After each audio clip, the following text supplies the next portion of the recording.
अस्सलाम वालेकुम। वालेकुम अस्सलाम सर। वालेकुम अस्सलाम। अच्छा, तो लास्ट क्लास में हमने जो टॉपिक्स पढ़े थे, तो उसकी अभी तक आप लोगों की क्या प्रोग्रेस है, क्या कितनी तैयारी चल रही है? आरडीएस हमने बहुत डिटेल्स में पढ़ा था।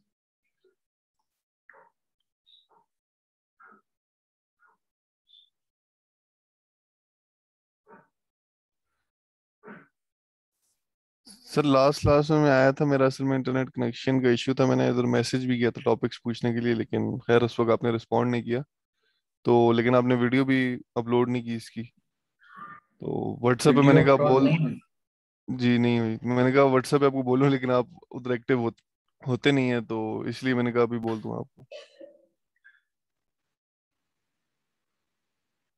ऐसा कुछ होता है ना, ग्रुप में मेंशन कर दिया करो, मैं देख लेता हूँ। तो वीडियो अपलोड नहीं हुई तो चले वीडियो अपलोड का भी प्रोसेस चला देते हैं, उसका मतलब नहीं है। ठीक है, तो लास्ट क्लास में आरडीएस हमने पढ़ा था और बहुत डिटेल में पढ़ा था। और video upload I think so कि नहीं हुई हो, मुझे याद नहीं, वरना मैं कर देता फॉर क्लास। जैसी एंड होती है उसके बाद वीडियो प्रोसेसिंग भी चले आती है, इसलिए मैं अपलोड नहीं करता।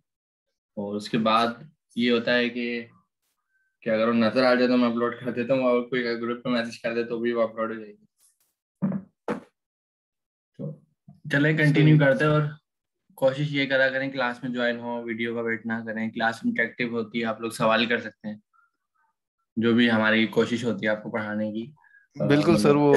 वो ब- बस लास्ट क्लास में नेट का थोड़ा इशू था, मैं आया था लेकिन वो बार बार कट रहा था।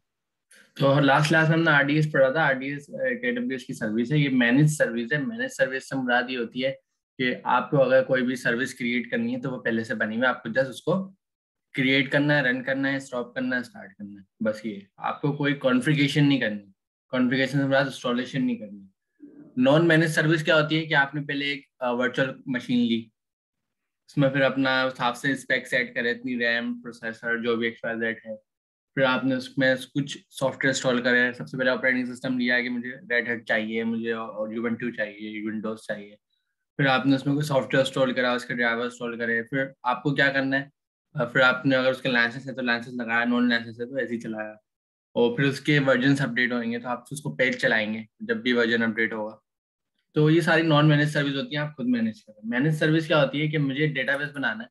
अब मेरे स्टेप्स क्या है, मुझे वर्चुअल मशीन लेनी है, डेटाबेस के रिक्वायरमेंट देखनी है, डेटाबेस इंस्टॉल करना है, फिर उसकी कॉन्फ़िगरेशंस करनी है। जस्ट मैं यहाँ पे क्रिएट डेटाबेस करूंगा और अप एंड रनिंग कर दूंगा, उसको कहते हैं मैनेज सर्विस, पहले से मैनेज। और दूसरी बात, एक और मैनेज सर्विस की मुराद ये होती है कि आपको खुद से आके मैनुअल कॉन्फ़िगरेशन करने की नीड नहीं है इन फ्यूचर भी। ये सारी चीजें मैनेज हैं, का हर चीज आपको इतनी यहाँ प्रोवाइड करी हुई और आप इजीली बना के यूज करेंगे।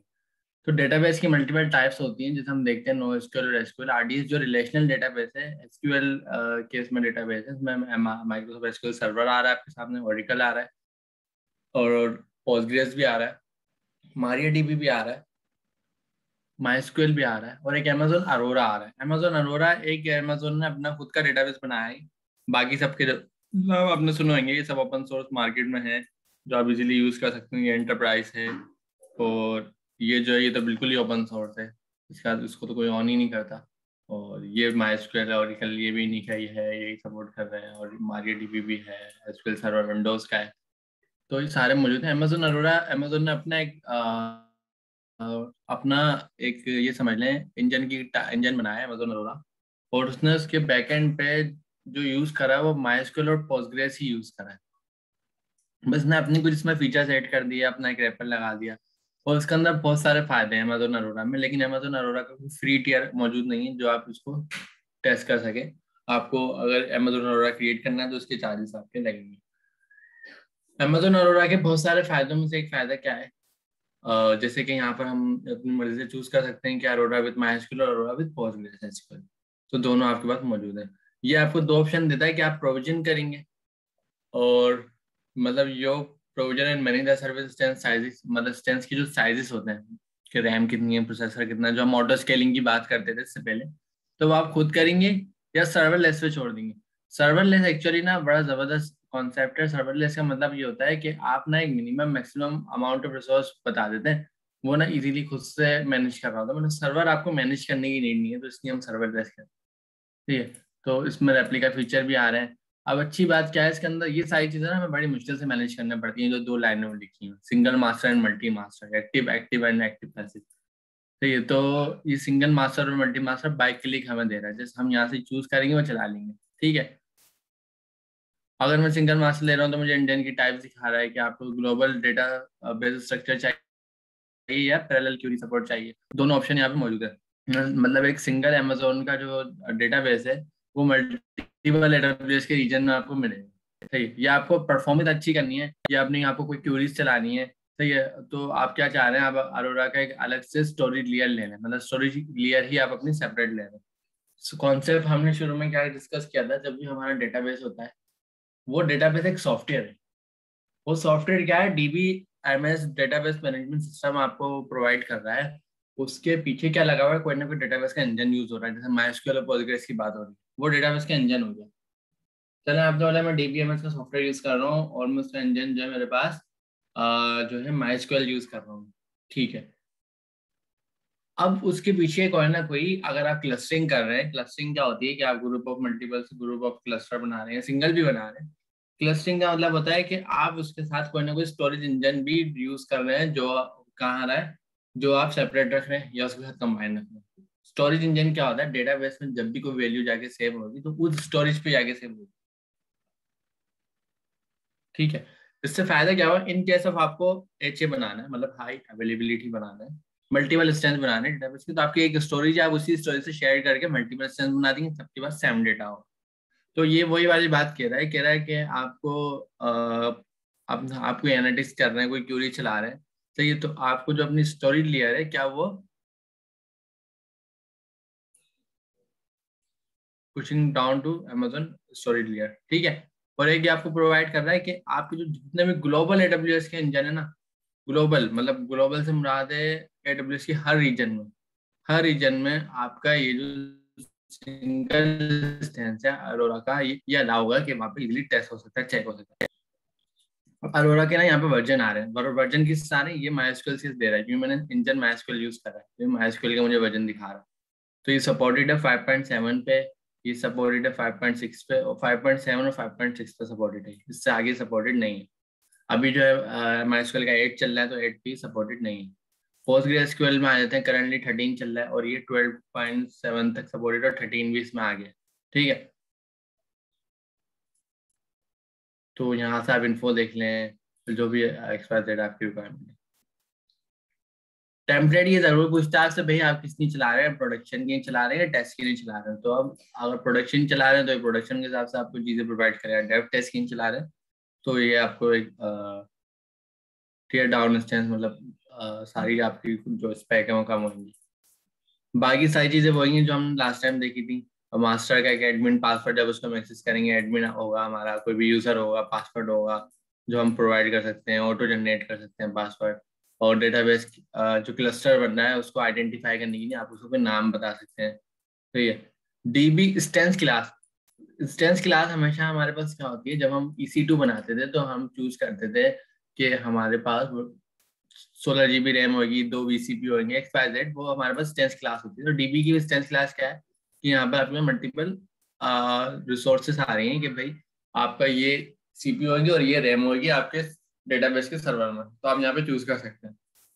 दोनों मौजूद होता है, memory optimise and burstable. Storage class, instance class के अंदर हमारे पे क्लास होती है, T क्लास, R क्लास, ये भी हम सब क्लास में देख चुके हैं। तो ये वही सारी चीजें यहाँ पे रिपीट हो रही हैं। मल्टी एजी का ऑप्शन पूछता है कि जो आपका डेटाबेस बनने जा रहा है वो मल्टीपल एजी में रेप्लिकेट होगा या वो रेप्लिकेट करने की नीड नहीं है, तो आप दोनों ऑप्शन यहाँ पे रख सकते हैं।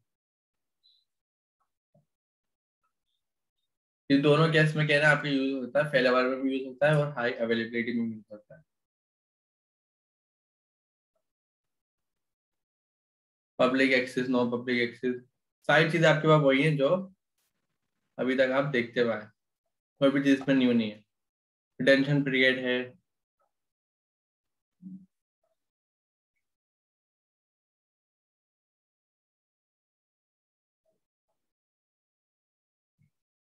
लास्ट टाइम हमने मैच का लिंक बनाया था, चला के भी देखा था, क्रिएट भी करा था, फ्री टीआर हमने बनाया था और उसको काफी डिटेल में टेस्ट करा था। तो ये RDS की आप लोगों को प्रैक्टिस करनी है, वीडियो में अपलोड कर दूंगा। और जस्ट मैंने रिपीट इसलिए करा है कि एटलीस्ट अंडरस्टैंडिंग के नहीं कि ये आपको प्रैक्टिस करनी है। और RDS ना सबसे ज़रूरी होगा आप लोगों के लिए अगर आप क्लाउड पे जाके काम कर रहे हैं।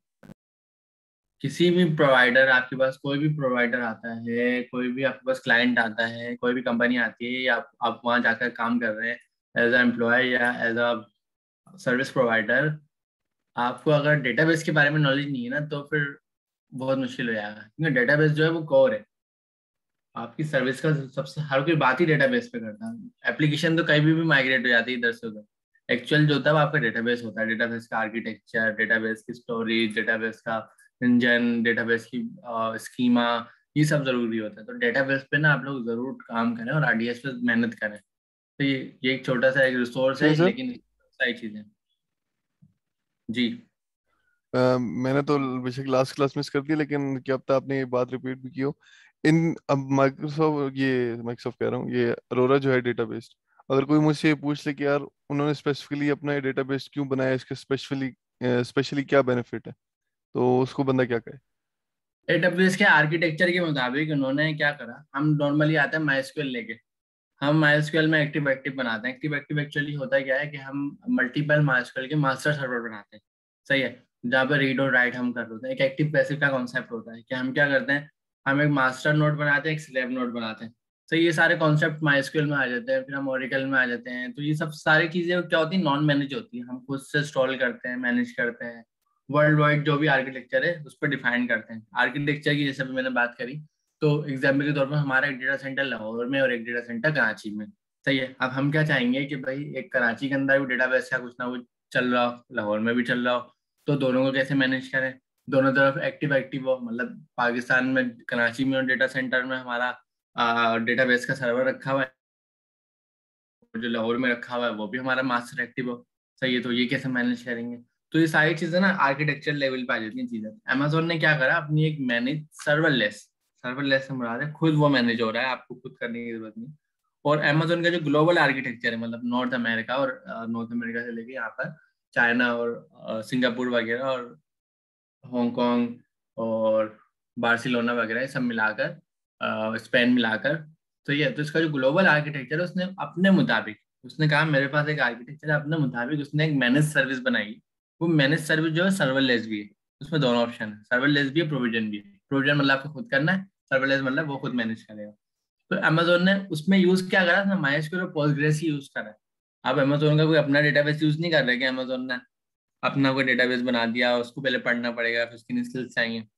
हमारा इसके लिए पोस्टग्रेस यूज होगा। सिर्फ उसने अपने जो ग्लोबल आर्किटेक्चर के मुताबिक अपना एक सर्वरलेस सिस्टम बनाया है, जो सिर्फ अमेजोन पे अवेलेबल है। सही हो गया सर, समझ आ गई। ठीक है, तो इसके लिए बहुत आसान है। मेरी स्क्रीन नजर आ रही है सब? जी सर।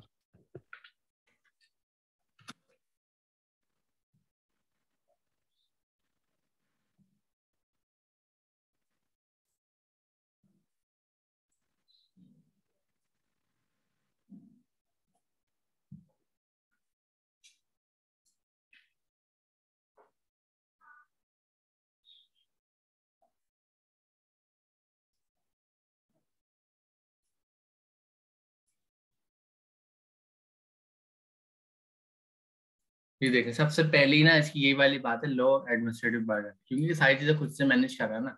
अगर आप SQL लेके आ जाते हैं ना, तो वो आपको खुद मैनेज करना पड़ता है, खुद बनाना पड़ता है, खुद उसका आर्किटेक्चर देखना पड़ता है, हर चीज आपको खुद करनी होती है। RDS पे आपको एडमिनिस्ट्रेटर बर्डन ही खत्म हो गया। परफॉर्मेंस स्केलेबिलिटी फिर भी हो जाती है, अवेलेबिलिटी, ड्यूरेबिलिटी, सिक्योरिटी, तो ये सब चीजें फिर भी हो जाती हैं। कॉस्ट इफेक्टिव जरूर सबसे ज्यादा अच्छा है इसका, क्योंकि अमेजोन खुद मैनेज कर रहा है, तो हर चीज आपको कम से कम ही प्रोवाइड कर रहा है। जितनी यूज हो रही है उतना आप आपसे चार्ज करा यार। सही है, तो ये असल चीज है इसकी, ये और ये लास्ट वाली, बाकी चीजें तो फिर भी आप मैनेज कर लेते हैं। तो मुझे कोई प्रॉपर यहाँ पर ब्लॉग नजर नहीं आ रहा जो मैं RDS के सही फीचर आपको दिखा दूँ।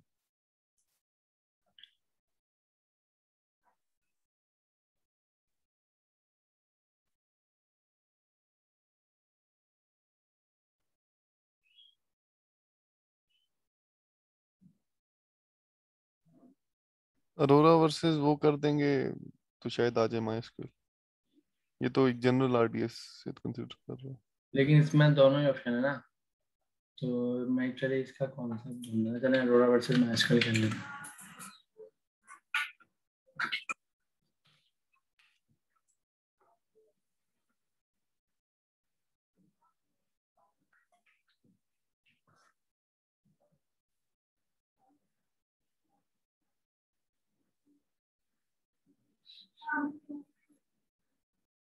सबसे पहली बात ये वाली प्रोवाइड करना है 90% वाली।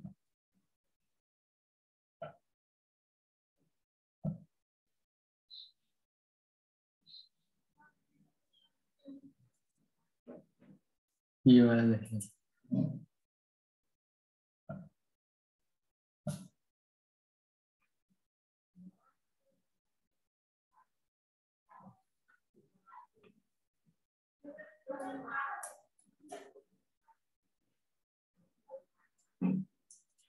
एक और अच्छी बात ये अपनी एक आपको एसएलए जो प्रोवाइड कर रहा है 99.99% का सही है। दूसरी बात ट्रांसपेरेंसी रिकवरी स्टोरेज फेलियर ना एक डीबीए के लिए बहुत बड़ा है कि समझ लें चैलेंज होता है कि इन केस ऑफ आप बैकअप बना रहे हैं, अगर फेलियर आ जाता है तो उस बैकअप को उठा के रिस्टोर करना कितनी देर में करना है, डाउन टाइम कितनी देर का आएगा, तो ये सब चीजें बहुत कैलकुलेट करी जाती हैं। तो उसकी ने इसने उस काम के लिए आपको ट्रांसपेरेंसी दे दी, सबसे जो मेहनत वाला काम होता है वही खत्म हो गया। लेस देन 30 सेकंड मैंने बता रहा है, डाउन टाइम हमारे पास कैलकुलेट होता है कितना डाउन टाइम आएगा अगर इनकेस ऑफ फेल हो गया। तो लेस देन 30 सेकंड का मतलब है कि हमारे कस्टमर को कोई इम्पैक्ट ही नहीं पड़ेगा, 30 सेकंड कुछ नहीं होता। सही है। Quickly restore point in time, ये तो पॉइंट इन टाइम वाली बात है ना ये, और ये क्विकली रिस्टोर ये एक डीबीए के नहीं है ना, बहुत बड़ी बात है। पॉइंट इन टाइम का मतलब होता है कि जैसे ही मेरा क्रैश हुआ, मतलब मेरा पूरा सर्वर क्रैश हो गया, सब खत्म, मेरे पास बैकअप रखा हुआ, बैकअप को मैंने मुझे उठा के एक नया स्टेंस बनाना और रीस्टोर करके फटाफट फौरन मतलब quickly up and running provide करना है अपनी सर्विस को ताकि वो यूज हो सके। तो सवाल ये आता है कि जो मेरा डेटाबेस का बैकअप उठेगा वो किस टाइम का उठेगा। मेरा डेटाबेस क्रैश हुआ है, डेटाबेस मेरा क्रैश हुआ है 2:30 पे, 2:30 पे क्रैश हुआ और डेटाबेस का जो लास्ट बैकअप बना था वो 2:15 पे बना था, तो जो 15 मिनट का बैकअप है वो मुझे कौन ला के देगा, वो क्या वेस्ट हो गया। तो ये सारे सवाल आते हैं डेटा टीवी आर्किटेक्ट के नहीं है, डीआर प्लानिंग के नहीं है। तो ये पॉइंट इन टाइम की बात कर रहा है, जैसे आपका फौरन जिस टाइम पे वो क्रैश हुआ था जब तक का वो डेटाबेस आपको लाके देगा और कितना क्विकली रिस्टोर। तो ये एक बहुत बड़ी बात है, किसी भी डेटाबेस के नहीं, इस आर्किटेक्चर को बनाने के नहीं है ना डीबीए को, मतलब मल्टीपल और रिसोर्स मल्टीपल स्टेक होल्डर मिलके इस तरह का आर्किटेक्चर बनाते हैं कि ये वाली एक लाइन पूरी हो सके। ये चीज मैनेज दे रहा है बनी बनाई। सही है। और दूसरी ये जो ट्रांसपेरेंसी कर रहा है ना, ये सारा लोड खत्म, ये इसी वाली बात को कह रहा है कि ये ट्रांसपेरेंसी है, मतलब सारा लोड ही खत्म आपका। बाकी ये सब चीजें तो हो जाती हैं, तो नॉर्मली लोग करते हैं और भी दुनिया डेटाबेस यूज कर रही है, तो ये सब चीजें तो होती हैं। सर ये तो शायद पॉइंट इन टाइम वाली बात जरा दोबारा समझा दें, मुझे समझ नहीं आई। ये जो फोर्थ पॉइंट ये वाला। Point in time recovery, point in time recovery में आपको ये दिखाया था शायद, ये समझ में आ रही।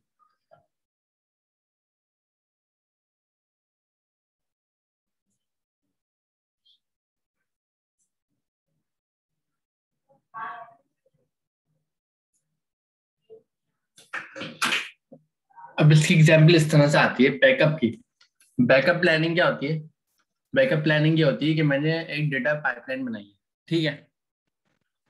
डेटा पाइपलाइन बिल्कुल ही लेमन लैंग्वेज यूज करते हैं जो सबके समझ में आए। इन केस ऑफ मैंने एक डेटाबेस बनाया, उस डेटाबेस पे मेरे पास मेरी एप्लीकेशन कनेक्ट है और वो एप्लीकेशन वर्ल्ड वाइड या कहीं भी यूज हो रही है और डेटाबेस पे आगे हिट कर रही है और उससे डेटा लेके जा रही है और इंटरैक्ट होकर चलती है। मैंने अपना एक बैकअप प्लान बनाया। बैकअप प्लान में मैंने क्या रखा है, हर 5 मिनट के बाद डेटाबेस का एक डंप बनता है, मतलब एक डेटाबेस का बैकअप बनता है, और वो बैकअप जो है इंक्रीमेंटल बैकअप होता है और वो जाकर मेरे किसी स्टोरेज सर्वर में सेव हो जाता है। सही है। और मैंने क्या करा है, वो रेगुलर मतलब दिन के अंदर 24 घंटे होते हैं, तो हर 5 मिनट बाद अगर मेरा बैकअप बनेगा तो मतलब 1 घंटे में मेरे पास 12 बैकअप बनेंगे। सही है। और मेरे पास हर घंटे में 12 बैकअप बनेंगे और 12 बैकअप के साथ में अपना डे क्लोज करूंगा। इन केस ऑफ फेलियर मेरे पास फेल ओवर आ गया रात के 11 बजे। रात के 11 बजे नहीं, रात के 11 बजे फेलियर आ गया, तो मेरे पास रात के 11 बजे का एक बैकअप पड़ा हुआ है। सही है, जो उसी पॉइंट इन टाइम वाला सबसे लास्ट वाला बैकअप जो हमारे पास पड़ा हुआ है, हम उसको उठाकर अपने पास रिस्टोर कर देते हैं और वो वापस से हम उसी कंडीशन पे आ जाते हैं जहां से हम चले। मतलब हमारा कोई नुकसान नहीं होता। अगर इन केस ऑफ डिजास्टर आता है, सब बंद हो गया, डेटाबेस खत्म हो गया और हमें उसको रिकवर करना है, तो पॉइंट इन टाइम रिकवरी, इसीलिए इसको कहा जाता है कि पॉइंट इन टाइम रिकवरी। ठीक है सर, मुझे अभी तक जो समझ आई उसमें यही है कि हम इसको रिकवरी टाइम बताते हैं कि इतने टाइम बाद आपने रिकवर करना है वो, सॉरी इसका बैकअप लेना है। तो अगर कहीं पे फिर सिस्टम फेल हो जाए तो लास्ट वाले बैकअप से वो उसको रिस्टोर कर लेगा सारी चीज़ों को। हम्म,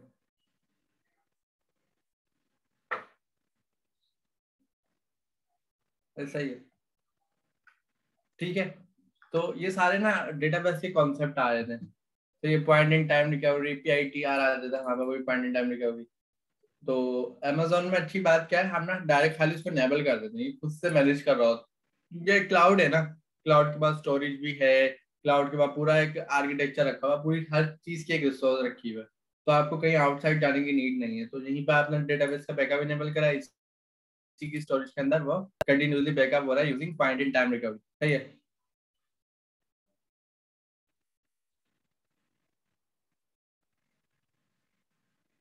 सर तो ये वाला पॉइंट इन टाइम रिकवरी वाला ऑप्शन, ये जो ये अमेजोन अरोरा में तो चलो है, लेकिन बाकी जो है उनके अंदर नहीं है? जो माई एसक्यूएल हो गया, एसक्यूएल हो गया, बाकी पोस्टग्रेस हो गया, उनके अंदर ये फीचर नहीं अवेलेबल? उस पर हमें खुद मैनेज करना पड़ता है। अगर हम RDS की बात करें तो RDS तो हमें दे रहा है प्रोवाइड करना, क्योंकि RDS हमें कह रहा है मैं सर्वरलेस हूँ, मैनेज सर्विस दे रहा हूँ, मैनेज सर्विस दे रहा है फिलहाल।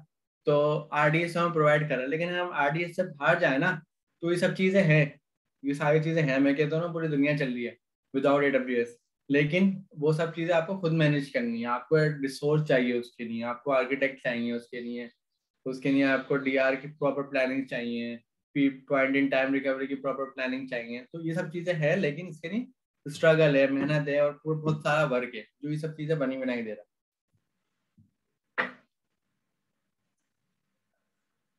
जैसे कि आप MySQL में आते हैं ना, तो MySQL में भी आपके पास अप्रोच होती है एक्टिव एक्टिव।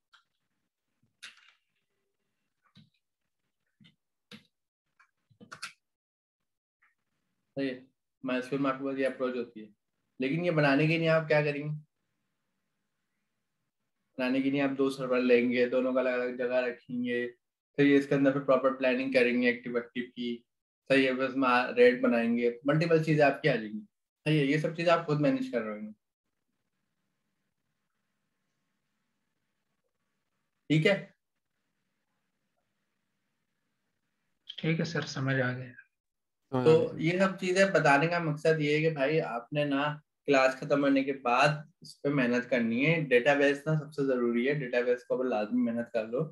बाकी जो सारे टॉपिक्स हैं वो आप टाइम टू टाइम कर रहे हो, ठीक है, लेकिन डेटाबेस पे लाजमी मेहनत करो।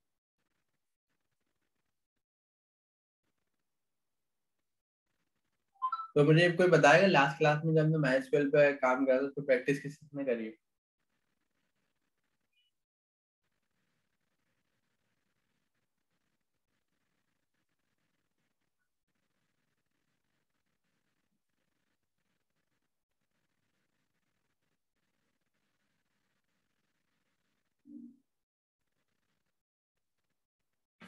लास्ट क्लास में हमने RDS पढ़ा था, तो उस पर किस चीज ने प्रैक्टिस अभी तक करी है?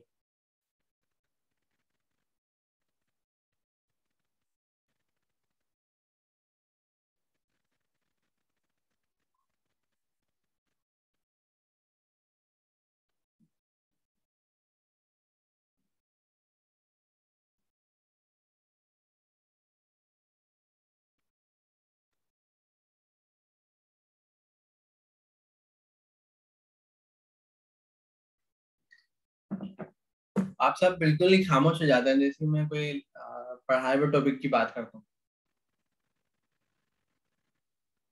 नहीं सर, वो लास्ट लास्ट में था नहीं मैं। तो आप नहीं थे, बाकी तो कोई जवाब दे सकता है।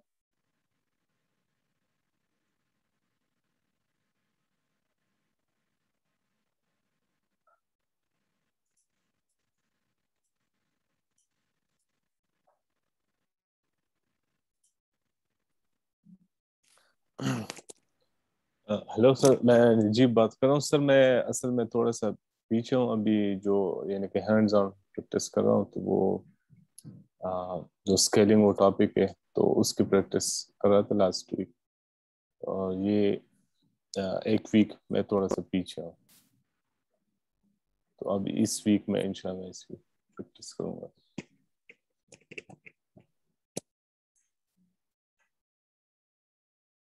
ठीक है, ओके, चलें, कोई मसला नहीं है, आगे बढ़ते हैं। तो ये बड़ी काम की चीज़ है, पूरा डेटाबेस की दुनिया है इसके अंदर है जो लिखी है जी।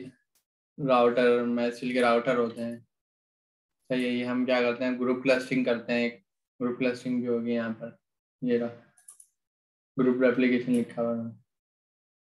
और इनोडीबी क्लस्टरिंग होती है। ये सब चीज़ें बड़ी काम की होती हैं। तो ये डेटाबेस की ना पूरी दुनिया समझ लें, छोटे से लाइन में ना सब लिखा हुआ है। ये सब चीज़ें कोई पढ़ लेना, वो एक डेटाबेस का जो आर्किटेक्ट वाले लेवल पे आप अच्छे हो सकते हैं। बाकी तो आपको काम प्रोजेक्ट करके ही काम आता है हमेशा। सिर्फ अगर आप पढ़ेंगे ना तो उतना अच्छा काम नहीं आएगा। प्रोविजन करनी पड़ती है, चीज़ों को बना के क्रिएट करके अपने माइंड में मल्टीपल सवाल लेके उसको सॉल्व करना होता है। 3 स्टेप होते हैं। एक तो होता है कि किसी ने आपको पढ़ा दिया, आपने यूट्यूब गूगल से पढ़ लिया। दूसरा होता है कि आपको खुद बना के टेस्ट करना है। ठीक है, तो आपका लेवल अप हो जाता है जब आप खुद टेस्ट करते हैं, तो आपको चीजें समझ में आती हैं। तीसरा होता है कि जब आप प्रोजेक्ट बनाते हैं ना, तो आपको ज्यादा अंडरस्टैंडिंग होती है कि मैंने तो सब चीजें पढ़ ली, लेकिन प्रोजेक्ट में इसका सारे का काम नहीं है। प्रोजेक्ट में बस मैंने इनोडीबी क्लस्टरिंग करी है, ग्रुप एप्लीकेशन करी है, राउटर लगाया है, सही है, और माइस्क्वेल यूज करा है, सही है। तो ये सब चीजें आ जाती हैं।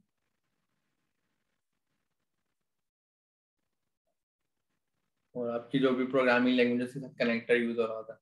अगर डॉट नेट कनेक्टर एक्चुअली होता ये है कि आपने माइस्क्वेल बना के रख दिया, वो चल रहा है। अब प्रोग्रामर जो है उसको आपको माइस्क्वेल यूज करना है अपने पास, आपका डेटा कंज्यूम करना है, तो ये कनेक्टर प्रोवाइड करता है। जैसे अगर डॉट नेट की एप्लीकेशन है तो डॉट नेट का कनेक्टर है, जावा की एप्लीकेशन है तो जावा का कनेक्टर है, ठीक है, ओडीबीसी कनेक्टर है। तो ये सारे कनेक्टर होते हैं लैंग्वेज के हिसाब से।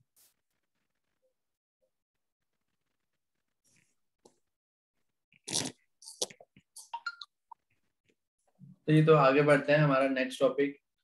नेक्स्ट टॉपिक से पहले आज मैं करूँगा कि आप लोगों से कुछ सवाल करने की, ठीक है। तो सवाल ये है कि भाई, लोड बैलेंसर अभी तक मैंने आप लोगों को पढ़ाया, प्रैक्टिस करी है आपने?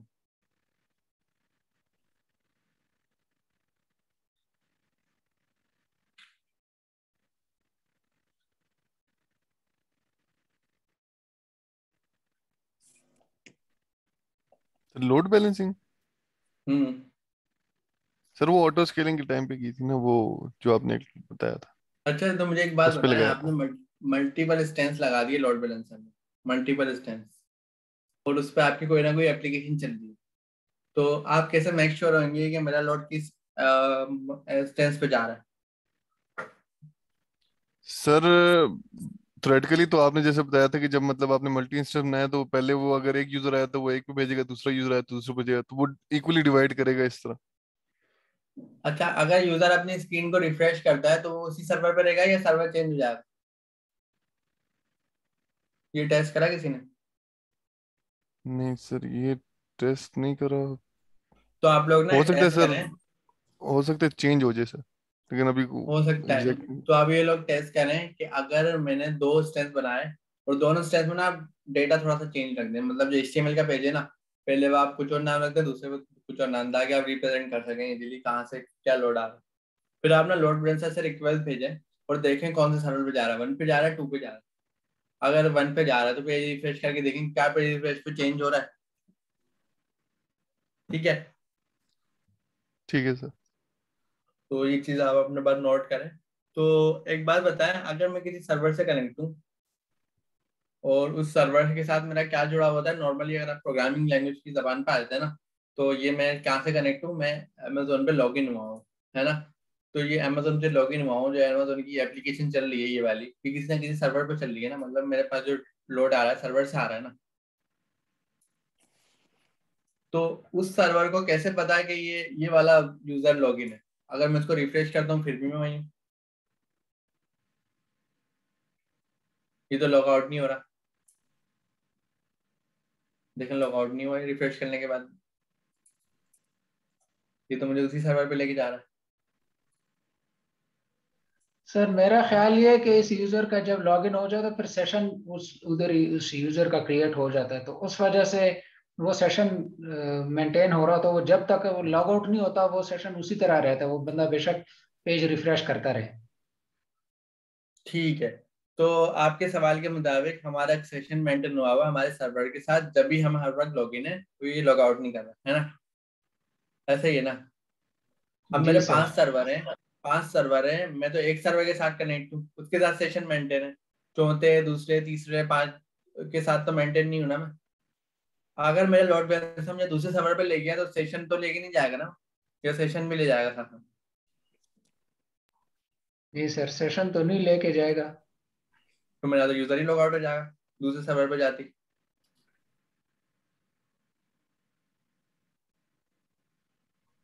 सर लेकिन वो रिफ्रेश करने से तो दूसरे सर्वर पे नहीं लेके जाएगा ना, वो तो अगर यूजर एक बार डिस्कनेक्ट हो गया किसी वजह से और फिर दोबारा आएगा तो फिर तब किसी दूसरे सर्वर पे जा सकता है, अगर उधर वो पेज रिफ्रेश कर रहे हो सकता है उसको कोई फर्क नहीं पड़ेगा। तो ये चीज आप टेस्ट करें ना, अगर जा रहा है तो फिर उसको कैसे संभालेंगे? अगर इन केस दूसरे सर्वर पर जा रहा है तो आपका यूजर ही लॉग आउट हो जाएगा, तो आप संभालेंगे कैसे? ये टेस्ट करें, इसके लिए आपके पास टाइम है, ठीक है? ठीक है सर। अच्छा, तो मुझे एक और सवाल का जवाब दें फिर। सही है, आप लोगों ने मतलब अभी तक कुछ मतलब कोई प्रैक्टिस ही नहीं करेंगे ना खास, ये सवाल पूछने का मतलब ये था मेरा। तो हम मुझे ये बताएं कि ऑटो स्केलिंग जब हम करते हैं, सही है, तो वो हमारे स्टेंस के पास जाता है, स्टेंस बना देता है, फिर हम लोड बैलेंसर पे आके उस स्टेंस को रिडायरेक्ट कर देते हैं, ऐसा ही होता है ना? तो लोड बैलेंसर सर्वर को जब चूज करता है, इन केस मेरा सर्वर क्रैश है, तो क्या लोड बैलेंसर उसमें फिर भी ट्रैफिक रिडायरेक्ट करेगा? सर सर्वर क्रैश है फिर तो नहीं करना चाहिए, फिर तो वो तो डाउन हो लोड जाएगा। बैलेंसर को कैसे पता लगेगा कि क्रैश है? सर वो हेल्दी का एक वो ऑप्शन आता है ना, वो हम जब करते हैं तो वो आपने बताया था कि जैसे ही वो क्रैश हो जाए तो वो दोबारा से जो हमने ऑटो स्केलिंग की लगाई होगी। चलें, अगर आप ये कह रहे हैं कि हेल्दी का ऑप्शन आएगा, तो अब सर मैं कह रहा हूँ सर्वर भी क्रैश नहीं हुआ लेकिन एप्लीकेशन क्रैश हो गई, अब भी हेल्थ हेल्थ चेक हो जाएगा? नहीं सर, अब हेल्थ का नहीं है, अब तो ऑफ कोर्स उस सर्वर तो चल रहा है। कोई बताएगा इस सवाल का जवाब?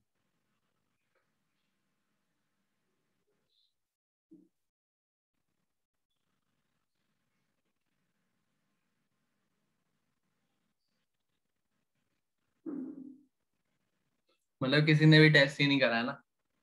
तो ये दोनों सवाल नोट कर लो और ये टेस्ट करने हैं आप।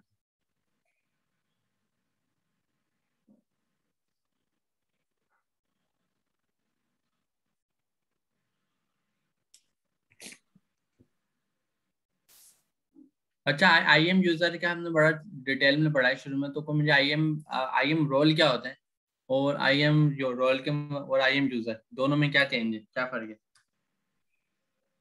सर आई एम यूजर तो वो यूजर है जो हम मतलब हमें कंसिडर कर ले, और आई एम रोल हम इसलिए बनाते हैं ताकि हमारे जो सर्विसेज होते हैं उनको जो है परमिशन वगैरह हम दे सकें। अच्छा, तो सर आप ये आई कह रहे एम हैं यूजर कि sir I am hmm user जो है वो यूजर होता है जो रूट के अलावा होता है, कोई भी यूजर आई एम यूजर वो होगा रूट के अलावा वाला। और जो आई एम रोल होता है वो ये है कि जब आप आई एम यूजर बना लेते हैं तो उसको आप वो रोल असाइन कर देते हैं, ठीक है, ताकि वो उन रोल्स के हिसाब से वो उस यूजर अकाउंट के पास जो है वो परमिशन होती है, यानी कि वो वही काम सिर्फ कर सकता है जो रोल्स आपने उनको असाइन किए हुए हैं। रूट वाला यूजर एक ऐसा होता है उसके पास हर एक किस्म का, उसको रोल कोई असाइन नहीं करता, उसके पास सब चीज की एक्सेस होती है। लेकिन आई एम यूजर इसके बाद फिर दोबारा लोग बनाते हैं, वो रूट यूजर नहीं होता, उसके पास वही रोल्स होते हैं, वही चीज की एक्सेस होती है जो उसको असाइन की गई होती है। तो वो असाइन आई एम रोल्स के जरिए से हम उस वो यूजर आई एम पॉलिसी से होता है वो।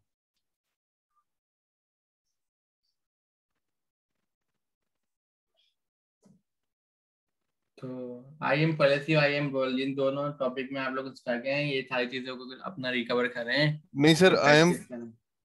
IAM पॉलिसीज तो वो होती है कि जो हम मतलब अगर सपोज मैं एक यूजर हूँ या फिर मैंने एक ग्रुप बना लिया, उनके साथ पॉलिसीज अटैच कर ली, वो परमिशंस होती हैं। लेकिन रोल होता है वो यूजर के लिए नहीं होता। वो उसके लिए होता है कि हमने अगर कोई सर्विसेज जो हम यूज कर रहे हैं EC2 के, उसको क्या परमिशंस हमने दी है, उसको अलग से तो हम परमिशन अटैच नहीं कर सकते। उसका एक रोल बनाते हैं, उसके बाद हम उसके साथ पॉलिसी अटैच करते हैं। तो समझ में आया कि अभी जो समझाया सर उन्होंने बाकी लोगों को, तो ये बिल्कुल ठीक कह रहे हैं कि आपके पास एक रोल है और एक पॉलिसीज है, एक यूजर है, तीन चीजें हैं। पॉलिसीज जो है एक सेट ऑफ आपके पास जेसन फाइल है, उसके अंदर क्या है कि AWS की आप कौन कौन से सर्विसेज को एक्सेस कर सकते हो, किस किस को नहीं कर सकते, तो वो पॉलिसीज हैं। आपने अपना एक यूजर बनाया, उसको पॉलिसी असाइन कर दी, तो मतलब उस यूजर के पास वो सारे राइट्स हैं। आपने एक रोल बनाया, उस रोल को पॉलिसी असाइन कर दी, मतलब उस रोल के पास वो सारे राइट्स हैं। अब यूजर तो नॉर्मली आप अपने पास आएंगे, लॉगिन करेंगे, चेक करेंगे, चला लेंगे। रोल का यूज होगा जब भी आप अमेजोन की कोई सर्विस बनाते हैं ना, तो एक सर्विस को अगर दूसरी सर्विस से बात करनी है, तो अमेजोन ने ना इसको दोनों को अलग अलग प्राइवेट रखा हुआ है। ये वाली सर्विस इस सर्विस को कॉल नहीं कर सकती, एक सूरत में कर सकती है, अगर इस वाली सर्विस के पास रोल हो कि वो इस सर्विस को एक्सेस कर सकती है। मतलब जिस तरह यूजर को राइट्स देते हैं ना, इस तरह सर्विस को भी राइट्स देने पड़ते हैं कि ये दूसरी सर्विस को एक्सेस कर सकती है या नहीं। तो ये तो वो होता है रोल। तो आप सर्विस के अंदर रोल लगाते हैं। जब भी आप कोई सर्विस क्रिएट अगर यहाँ पर अगर हो भी हो तो मैं दिखा देता हूँ। जैसे कि एग्जाम्पल के तौर पर यहाँ पर स्टैंस होगा कोई ना कोई,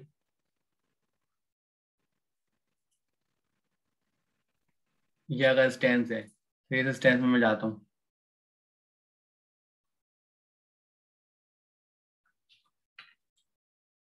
ये देखेंगे आ रहा रोल, मतलब ये EC2 स्टैंस है, इसके बाद फिलहाल कोई रोल नहीं है, सही है, ये आपको नजर आ रहा है। अगर मैं IAM यूजर का रोल बनाता और यहाँ पे आगे एडिट करके इसको रोल दे देता, तो मतलब यहाँ पे एक रोल आ रहा होता। तो वो रोल क्या होता है, उस रोल के बाद कुछ पॉलिसीज होती है। जैसे यूजर होता है, यूजर वर्सेस रोल, तो ये रोल होता है। उस रोल के बाद पॉलिसीज होती है। अगर वो पॉलिसीज के मुताबिक ये EC2 इंस्टेंस किसी सर्विस को हिट करना चाहता है, अगर उसके पास राइट्स हैं इस रोल के मुताबिक, तो वो करेगा, वरना वो नहीं कर सकता। ठीक है, तो यहाँ पर इजीली इसको एडिट करके ना स्क्रॉल भी दे सकता है। एडिट का ऑप्शन नहीं आ रहा, वरना मैं दिखा देता।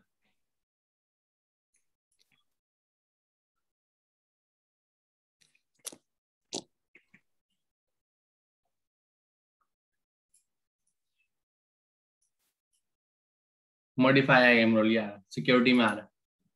तो यहाँ पे ना आपको जैसे अभी मेरे पास पहले से ही ना दो रोल बने हुए हैं, ये मैंने अटैच कर दिया, इसको सेव करूंगा, इसके साथ अटैच हो जाएगा। बना हुआ कहीं देखिए, नाम देख लें, EC2 रोल एक्सिस S3, ये मैं आपको बना हुआ दिखा देता हूँ।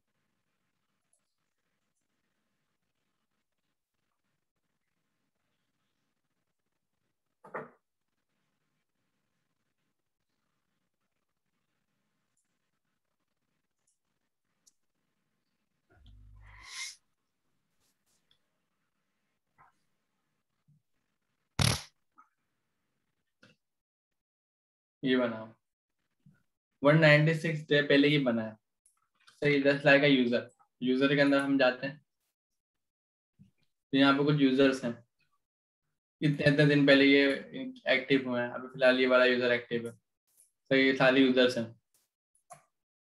ये वाला जो है ये रोल कब बना है, 196 डेज अगो बना है, और इसके पास कुछ पॉलिसीज हैं। ये आगे परमिशन, इसके बाद परमिशन क्या है, S3 का फुल एक्सेस है।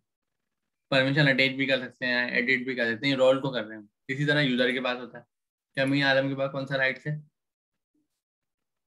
अमीन आलम के पास एडमिनिस्ट्रेटिव राइट है और IAM यूजर का पासवर्ड चेंज करने का राइट है, दो राइट्स। तो ये इस तरह से आप इजीली मैनेज कर सकते हैं। बस बात सुनो, मैं बाद में बात करता हूँ, मैं भी क्लास ले लूँ। ठीक है, आज का हमारा टॉपिक है Amazon S3।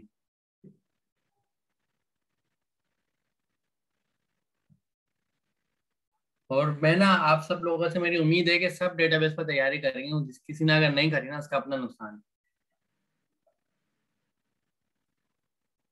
तो Amazon S3 आज का हमारा टॉपिक है। एक दो मिनट का ब्रेक लेते हैं, मैं पानी वगैरह पी लेता हूँ, उसके बाद हम इसको स्टार्ट करते हैं।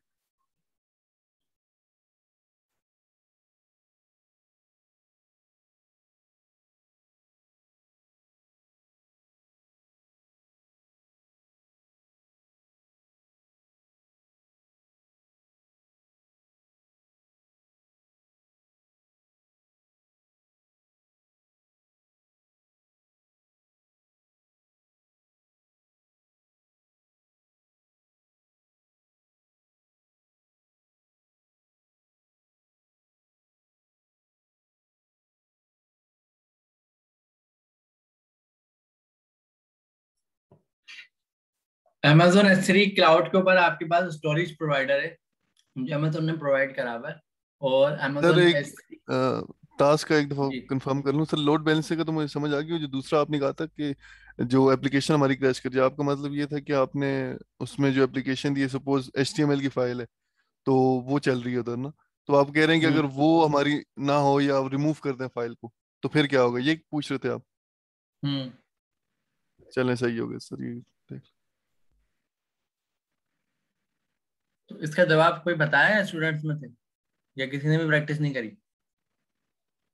सर मैंने तो की थी, डिफरेंट चीजें हुई थी। अगर जैसे मैंने एक बनाया था एप्लीकेशन ना, तो उसमें या HTML फाइल नहीं थी, तो एक तो वो मुझे ना डायरेक्टरी शो कर दी थी। जैसे मैंने ना अपाची का सर्वर खड़ा करके और मैंने HTML फाइल जो है वहां पर शो कर दिया था, तो वहां पर उसने मुझे डायरेक्टरीज वगैरह शो कर दी। और अगर मेरे ख्याल से शायद वो ना हो फिर तो शायद वो शायद एक्सेस ना दे, लेकिन अभी तक मुझे इतना ही पता है सर।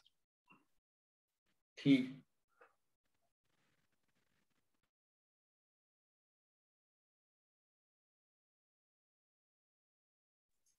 तो AWS क्लाउड पे आपके पास स्टोरेज सर्विस है, इसका नाम है S3। S3 जो है आपका ब्लॉक स्टोरेज है।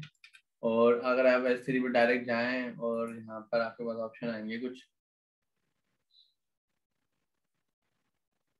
तो मैं आपको इसकी आसानी करने के लिए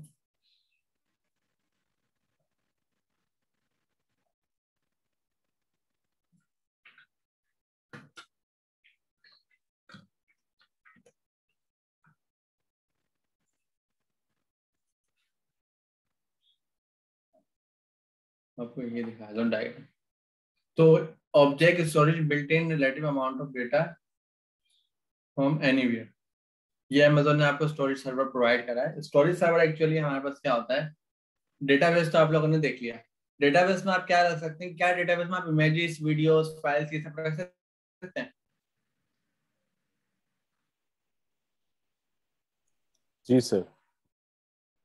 नहीं रख आ, सकते या रख सकते हैं?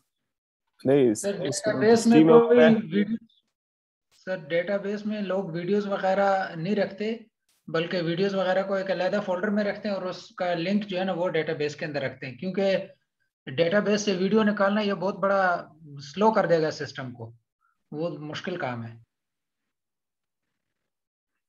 तो रखेंगे कैसे डेटाबेस में वीडियो, ये तो बता। सर उसमें नहीं रखेंगे ना, वो अलग किसी फोल्डर में रखेंगे, उस फोल्डर का लिंक उसके अंदर डाल देंगे। अच्छा, तो आप ये कह रहे हैं कि डेटाबेस में जैसा आपके पास एक टेबल है वो, सही, आप उसमें रो बना दें, कॉलम बना दें, टेक्स्ट लिख दें, सही, आप उसमें जाके कोई इमेज नहीं रख रहे, आप उसमें जाके कोई फाइल नहीं रख रहे, कोई डॉक्यूमेंट नहीं रख रहे, आप उसमें जस्ट टेक्स्ट रख रहे हैं। टेक्स्ट से मुराद हो गई जैसे कि अगर कुछ एम्प्लॉय की डिटेल आ गई, कस्टमर की डिटेल आ गई। अगर कस्टमर अपनी इमेज रखता है, डॉक्यूमेंट रखता है, ये सब चीजें रखता है, तो आप उसको किसी और जगह पे रखकर उसका लिंक डेटाबेस में रखते हैं ताकि उसका रेफरेंस भी आ जाए और लोड भी कम हो। सही है। तो वैसे बिल्कुल सही कह रहे हैं, ऐसा ही होता है। स्टोरेज सर्वर हमारे पास क्या होता है, स्टोरेज सर्वर उसी काम के नहीं होता है कि हमारे पास जो भी हमारे डॉक्यूमेंट हैं, जो भी हमारे ब्लॉक ऑफ डॉक्यूमेंट हैं, फोल्डर्स हैं, फाइल्स हैं, इमेजेस हैं, वीडियोस हैं, जो भी XYZ आपकी चीजें हैं, वो आप स्टोरेज सर्वर पर रख देते हैं और स्टोरेज सर्वर आपको एक लिंक दे देता है इसका, और वो लिंक आप डेटाबेस में स्टोर कर देते हैं। तो ये तरीके का होता है। तो वही स्टोरेज सर्वर आपके सामने यहाँ पे नजर आ रहा है, Amazon का S3। और ये कह रहे हैं 5 GB इसका एक स्टैंडर्ड स्टोरेज क्लास 12 महीने के लिए आपको फ्री टियर में आपको प्रोवाइड कर रहा है। और ये सारी चीजें यहाँ पे मौजूद हैं।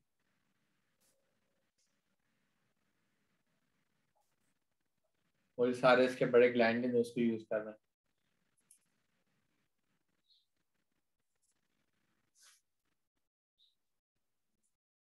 यहाँ पे वापस आए थे, Amazon S3 पे आए थे। Amazon S3 किसी रीजन बेस्ड सर्विस नहीं है, Amazon S3 जो ग्लोबल सर्विस है, इसलिए यहाँ पे देखें सारे ये हिडन आ रहे हैं, किसी को भी मैं सिलेक्ट नहीं कर सकता रीजन को। ये ग्लोबल सर्विस है, ग्लोबल सर्विस है। और दूसरी इसमें अच्छी बात ये है कि अमेजोन में अगर माई AWS बकेट नोड है, ये बनी हुई ऑलरेडी, उसमें कोई डेटा नहीं है, तो मैं क्या कर रहा हूँ, डिलीट कर देता हूँ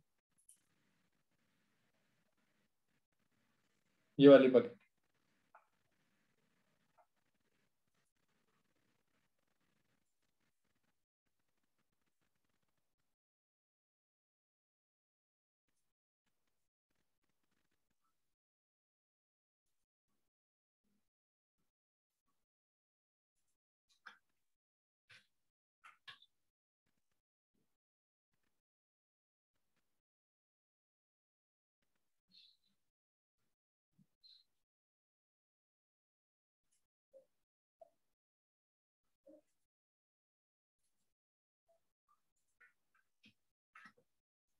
पहले उसने मुझसे एम्प्टी करवाया फिर डिलीट करा। ठीक है, तो अभी के सिनेरियो में क्या हमने हमारे पास समझने पहले की कोई बकेट बनी है हमारी यूज हो रही थी, मैं आपकी नहीं बनाना चाहता। Create bucket. बकेट का जो यहाँ पे नाम मैं डिफाइन करूंगा, नाम में क्या रख सकता हूँ, नाम में रखता हूँ। आप देखिए नाम हमारे पास कौन कौन से हैं यहाँ पर, पहले नाम आपको दिखा दूं पहले से, ये सारे नाम हैं। अब मैं कोई ऐसा नाम रखने जा रहा हूँ जो इसमें नहीं है, इस लिस्ट में नहीं है। ठीक है, और नाम में यहाँ रख रहा हूँ माई AWS बकेट। ठीक है, ये नाम उस लिस्ट में नहीं है और मैं इस नाम को यहाँ रखने जा रहा हूँ। ये बनाते वक्त जो मुझे डिफाइन कर रहा है, मुझे ग्लोबल डिफाइन कर रहा है, मतलब ग्लोबली मैं कहीं भी नहीं हूँ, अपने पूरे ग्लोबल सारे रीजन के मुताबिक उसको बना रहा हूँ। लेकिन बनाते वक्त ये मुझसे पूछ रहा है कि आप कौन से रीजन में जा रहे हैं। ठीक है, तो मैं बता सकता हूँ भाई मैं फिलहाल ओयो में जा रहा हूँ या किसी और में जा रहा हूँ, तो फिलहाल बाई डिफॉल्ट यहाँ पे मेरा ओयो यूज हो रहा होता है हर जगह, तो इसलिए वर्जीनिया यूज हो रहा है, तो मैं वर्जीनिया यूज करूंगा, यहाँ पर भी वर्जीनिया यूज करूंगा। ठीक, एक और ऑप्शन है कि आप किसी बनी बनाई पैकेट से ना पूरी कॉन्फ़िगरेशन कॉपी कर लें, आपको सारी चीजें मैनुअल नहीं बताना पड़ेगा, पहले से आपने बनाई थी। तो फिलहाल इन सब चीजों की नीड नहीं है। आगे बढ़ते हैं। ब्लॉक ऑल पब्लिक एक्सेस, मतलब ये प्राइवेट बकेट बनने जा रही है, इसके अंदर जो भी मैं डेटा रखूंगा पब्लिकली इसको कोई भी आकर नहीं देख सकता, ये ब्लॉक हो रहा है। एक और ऑप्शन होता है बकेट में वर्जनिंग का। बकेट वर्जनिंग क्या होती है? बकेट वर्जनिंग ये होती है कि जब आप इस बकेट में कोई भी डेटा ला के रखेंगे, फाइल, डॉक्यूमेंट, इमेजेस, तो वो ना उसको एक वर्जन दे देगा, तो वो यहाँ पे डिसेबल और इनेबल कर सकते हैं। टैग आप अपने बकेट पे लगा सकते हैं, टैग का तो सब क्लियर है क्या है। एक ऑप्शन है इंक्रिप्शन का, कि आपके बकेट में जो भी डेटा होगा क्या वो एनक्रिप्ट होगा और डिक्रिप्ट होगा, या एनक्रिप्टेड होगा या नॉन एनक्रिप्टेड होगा। तो ये तो आप इनेबल कर सकते हैं, तो आपको की देने पड़ेगी। अगर आप डिसेबल रखेंगे तो आपको कुछ भी नहीं देना। इनेबल में इसकी की के देखें, दो टाइप आपके सामने आ रही है, एक SSE S3 आ रही है और एक SSE KMS आ रही है। KMS जो है AWS की सर्विस है, उसमें क्या करता है, की बना लेते हैं और वो की को यहाँ पे लाएं, उसका नाम बताएं कहाँ रखी हुई और यहाँ पे इजीली यूज कर लें। एक है इन्होंने अपनी खुद इंट्रोड्यूस कराई है, उसका नाम है SSE S3। ये क्या है, ये S3 खुद से आपके इंक्रिप्शन मैनेज करेगा, आपको खुद से मैनुअली करने की नीड नहीं। ठीक, तो इंक्रिप्शन की टाइप्स हैं SSE S3। अगर ये आप अटैच करते हैं तो क्या करेगा, S3 इंक्रिप्शन मैनेज करेगा। अगर आप KMS यूज करते हैं तो KMS इंक्रिप्शन मैनेज करेगा। सही है, और ये क्यों है इसका भी सवाल का जवाब आपको मिल जाएगा। एडवांस सेटिंग में आपको ऑब्जेक्ट लॉग आ रहा है क्या, इन केस ऑफ आप ना राइट वंस रीड मैनी का इस तरह का और लगा सकते हैं। सही है, ऑब्जेक्ट लॉक कर सकते हैं, एक बार राइट हो गया हर बार रीड होगा, उसको कोई आगे अगेन से राइट नहीं कर सकता। Permanently allow object to bucket to be lock, additional object lock configuration is required to bucket detail after create project object bucket from being deleted और ओवरराइट। सही है, तो ये सारी चीजें नहीं हो पाएंगी, फिलहाल डिसेबल ही रख लेते हैं, इसको इनेबल करने की नीड नहीं है। तो ये होपफुली आपको समझ में आ गया हो। मैं एक बनाने जा रहा हूँ, नाम मैंने जो रखा है माई AWS बकेट के नाम से, जो मेरे पास फिलहाल इस लिस्ट में नहीं है। तो ये देखें इस नाम का नहीं है, माई AWS बकेट नहीं है, इसको मैं रिफ्रेश कर देता हूँ।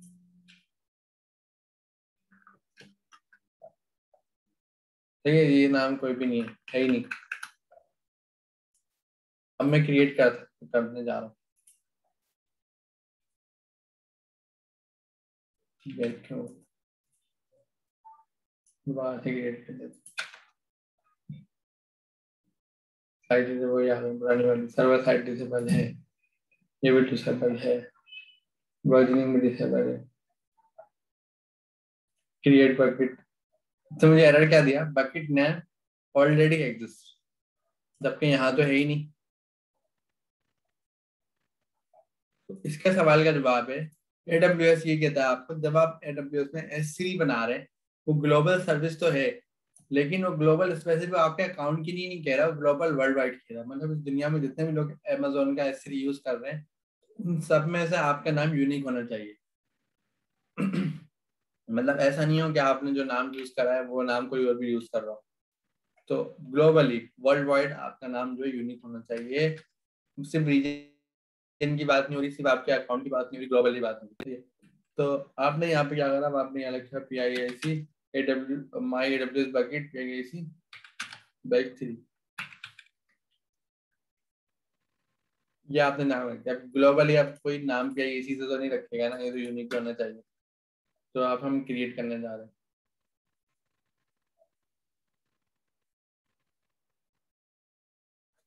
ठीक है, तो एक चीज आपको कंफर्म हो गई, ग्लोबली नाम जो है हमारा यूनिक होना चाहिए, और ये सक्सेसफुली क्रिएट हो गया हमारे पास Amazon S3। ये रहा PIAC, ये बिल्कुल ब्लैंक है, कुछ भी नहीं रखा हुआ। ऑब्जेक्ट्स की यहाँ पे क्या रिक्वायरमेंट है, ऑब्जेक्ट का मतलब है जो भी आप फाइल यहाँ पे आके रखेंगे ना, फाइल को ये एज ऑब्जेक्ट कंसिडर करता है। ठीक है, तो ये कह रहा है ऑब्जेक्ट्स, मतलब जो भी आप अपने यहाँ पे फाइल्स अपलोड करेंगे वो यहाँ पर आपका ऑब्जेक्ट होगा। तो हम कोई इमेज डाउनलोड कर देते हैं, डाउनलोड नोटिस,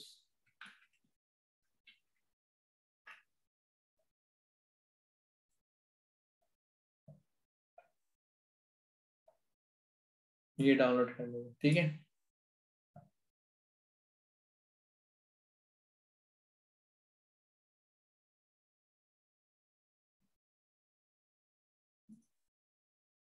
डेस्कटॉप पे रख दी डाउनलोड 1।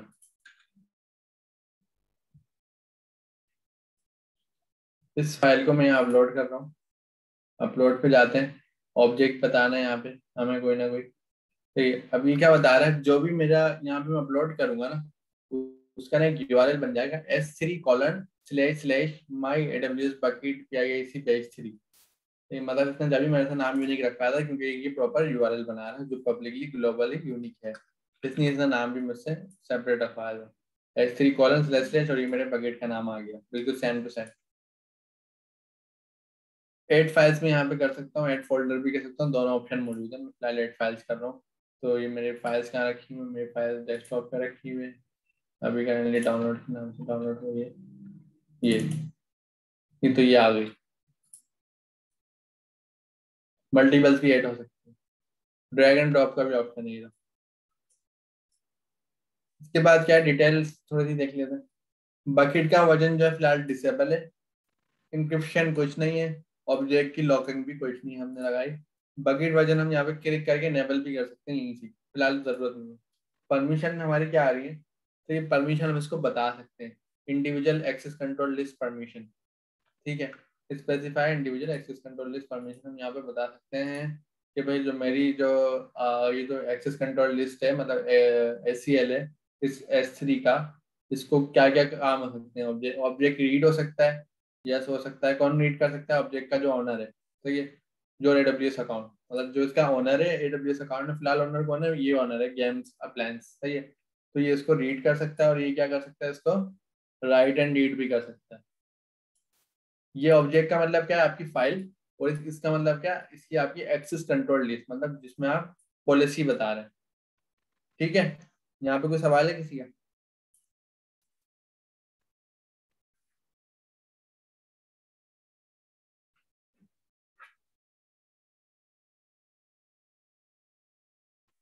आप में से नहीं किसी सर, का क्लियर है। समझ में आ गया? मतलब जो इसका ऑनर है ना, उसको रीड का एक्सेस होगा, और इसके अलावा जो उसकी कंट्रोल लिस्ट है उसका रीड और राइट दोनों का एक्सेस होगा। एक है एवरीवन, पब्लिकली इसको कौन कौन आगे एक्सेस कर सकता है, मैं कह रहा हूँ पब्लिकली कोई भी आगे इसको सिर्फ रीड कर सकता है, लेकिन एक्सेस कंट्रोल लिस्ट को भी रीड कर सकता है, लेकिन राइट तो ये ऑप्शन ही नहीं दे रहा ना, फिलहाल इसको बेटा। एक है ऑथेंटिकेटेड यूजर ग्रुप। ऑथेंटिकेटेड और एवरीवन में क्या फर्क है? एवरीवन वो है जो कोई भी आके इस URL को गूगल पे हिट मारेगा और चेक करेगा। ग्लोबल, इसका URL देखें कैसा बन रहा है, मैं यहाँ पे नोटपैड खोल के दिखा दूँ URL में क्या क्या चेंजेस आ रहे हैं।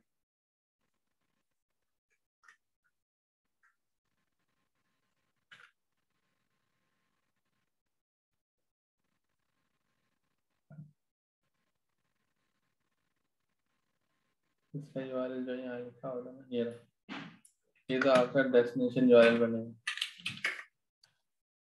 ये तो वो बनेगा जिसने आपको प्रोवाइड करा। तो ये करंटली आपके पास पब्लिक में ये वाला URL बनना है। अगर आप आते हैं ऑथेंटिकेटेड यूजर पे, तो उसका URL बनना है ये वाला। लेकिन फर्क क्या है, पूरा URL सेम है, सिर्फ आपका ऑथेंटिकेटेड यूजर आ रहा है, ये आपका ऑल यूजर्स आ रहा है, बाकी यहाँ पे स्लैश आपका बकेट का नाम आ जाएगा ये वाला। जो भी है XYZ, ठीक है। ये दोनों चीजें हैं। अगर कोई वर्ल्ड वाइड एक्सेस कर रहा है तो आप इसको राइट दे रहे हैं ये, और अगर कोई ऑथेंटिकेटेड यूजर एक्सेस कर रहा है तो आप इसको राइट दे रहे हैं। ऑथेंटिकेटेड का मतलब है वो यूजर जो AWS पे ऑथराइज है, AWS का उसके पास अकाउंट है, कोई भी हो। और ऑल वर्ल्ड वाइड यूजर होगा कि कोई भी आके गूगल से उसको एक्सेस कर सकता है, कि उसको नो नीड फॉर AWS।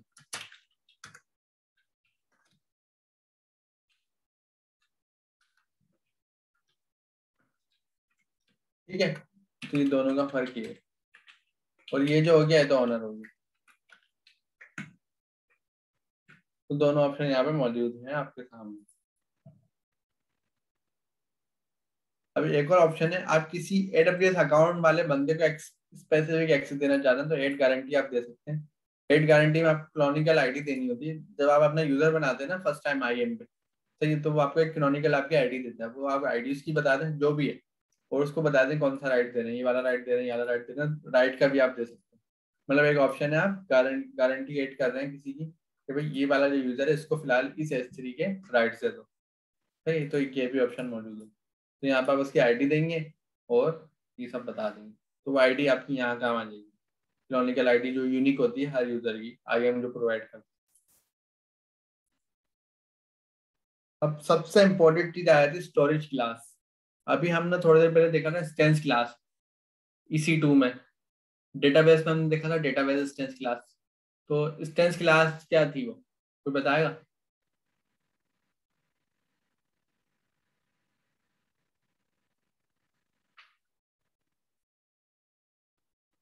अभी थोड़ी देर पहले हम इंस्टेंस क्लास देख कर आए थे, डेटाबेस इंस्टेंस क्लास और EC2 की इंस्टेंस क्लास, तो वो क्या थी? वो यही थी उसमें, जिस तरह आपने बताया उसमें कि इतने कोर्स होंगे प्रोसेसर और इतनी रैम होगी, ये वो चीज थी। EC2 की भी इंस्टेंस क्लास में ये था, वो डेटाबेस वाले में भी यही था।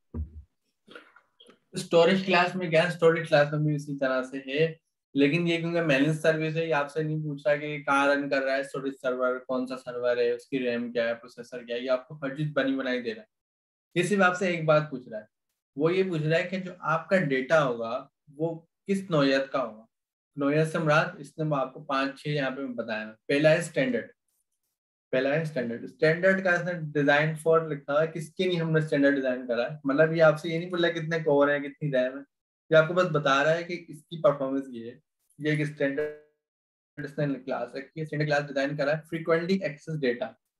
फ्रीक्वेंटली का मतलब होता है फौरन आप एक्सेस कर सकें और आपको within a second access हो जाए डेटा और टाइम नहीं लगे। फ्रीक्वेंटली मतलब फास्ट।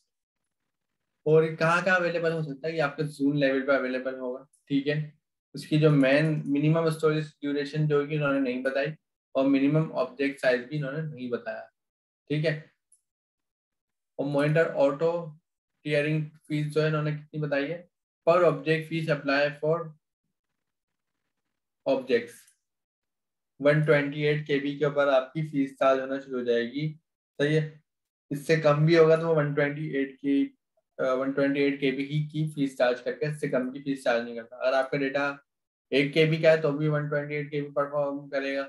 अगर आपका डेटा 10 KB का है तो भी उसको मिनिमम जो है ना 128 KB आपको देने, मिनिमम। हाँ, अगर आपका 200 KB है तो उसके हिसाब से वो डिवाइड कर लेंगे। रिट्रीवल फीस फिलहाल यहाँ पे कोई नहीं है, रिट्रीव यहाँ पे कुछ नहीं हो रहा है, क्योंकि बिल्कुल ही रनिंग टाइम डेटा है, एक्सेस वाला डेटा है, इसमें कोई भी यहाँ पर रिट्रीवल का ऑप्शन नहीं है। दूसरी आपके पास आ जाती है, अच्छा ये जो मैंने आपको प्राइस बताया ना, ये मैंने आपको उसके बता दी नीचे वाली है। तो इसके अंदर तो उसने मिनिमम रखा हुआ है, मेरे ख्याल से तुम बताया नहीं। मतलब ये कम से कम जो MBs भी होता है ना, केबीस, उसके भी आपको चार्जेस ले लेगा ये आपसे, क्योंकि उसने बताया नहीं ना, मैं नीचे वाले का बता दिया। और नीचे वाले में क्या है, ये इंटेलिजेंट टियरिंग।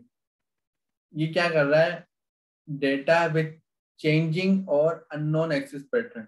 इसकी मैं आपको बाद में डिटेल बताऊंगा changing and non access pattern क्या, लेकिन ये थोड़ा सा डेफिनेशन से अंडरस्टैंड कर। ये भी आपके पास एजी में आ रहा है, 3 एजी में आ रहा है। तो इसके अंदर जो है आप जस्ट फॉर चार्ज कर रहे हैं ऑब्जेक्ट्स की प्राइस। ये क्यों चार्ज कर रहा है, ऑटो टियरिंग होता है। ऑटो टियरिंग फीस मतलब एक जगह से दूसरी जगह लेके जा रहा होता है, वो किस तरह करेगा वो भी मैं आपको बता दूँ। एक आपके पास है स्टैंडर्ड, एक स्टैंडर्ड आए। असल जो है ये दोनों है, एक्चुअल जो है ना आपकी, ये दोनों स्टैंडर्ड और स्टैंडर्ड आई।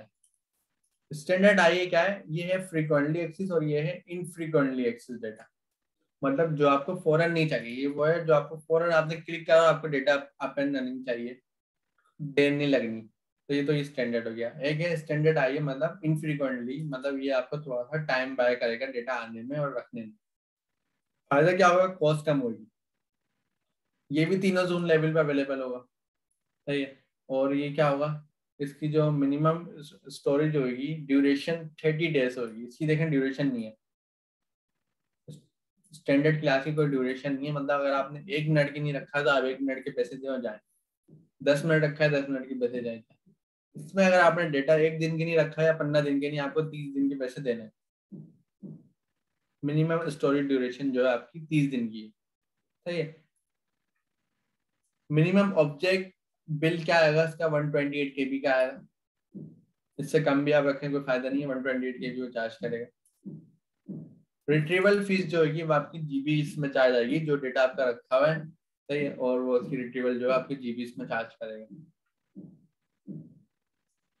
फिर एक आ जाता है आपका वन जोन आए, मतलब स्टैंडर्ड और वन जोन में थोड़ा सा फर्क है, खाली, ज्यादा फर्क नहीं है। स्टैंडर्ड कहता है मैं तीनों जोन में अवेलेबल हूँ, वन जोन बोलता है मैं सिर्फ एक जोन में अवेलेबल। बाकी दोनों की डेफिनेशन सेम है, ये भी आई है ये भी आई है, मतलब इनफ्रीक्वेंटली एक्सेस।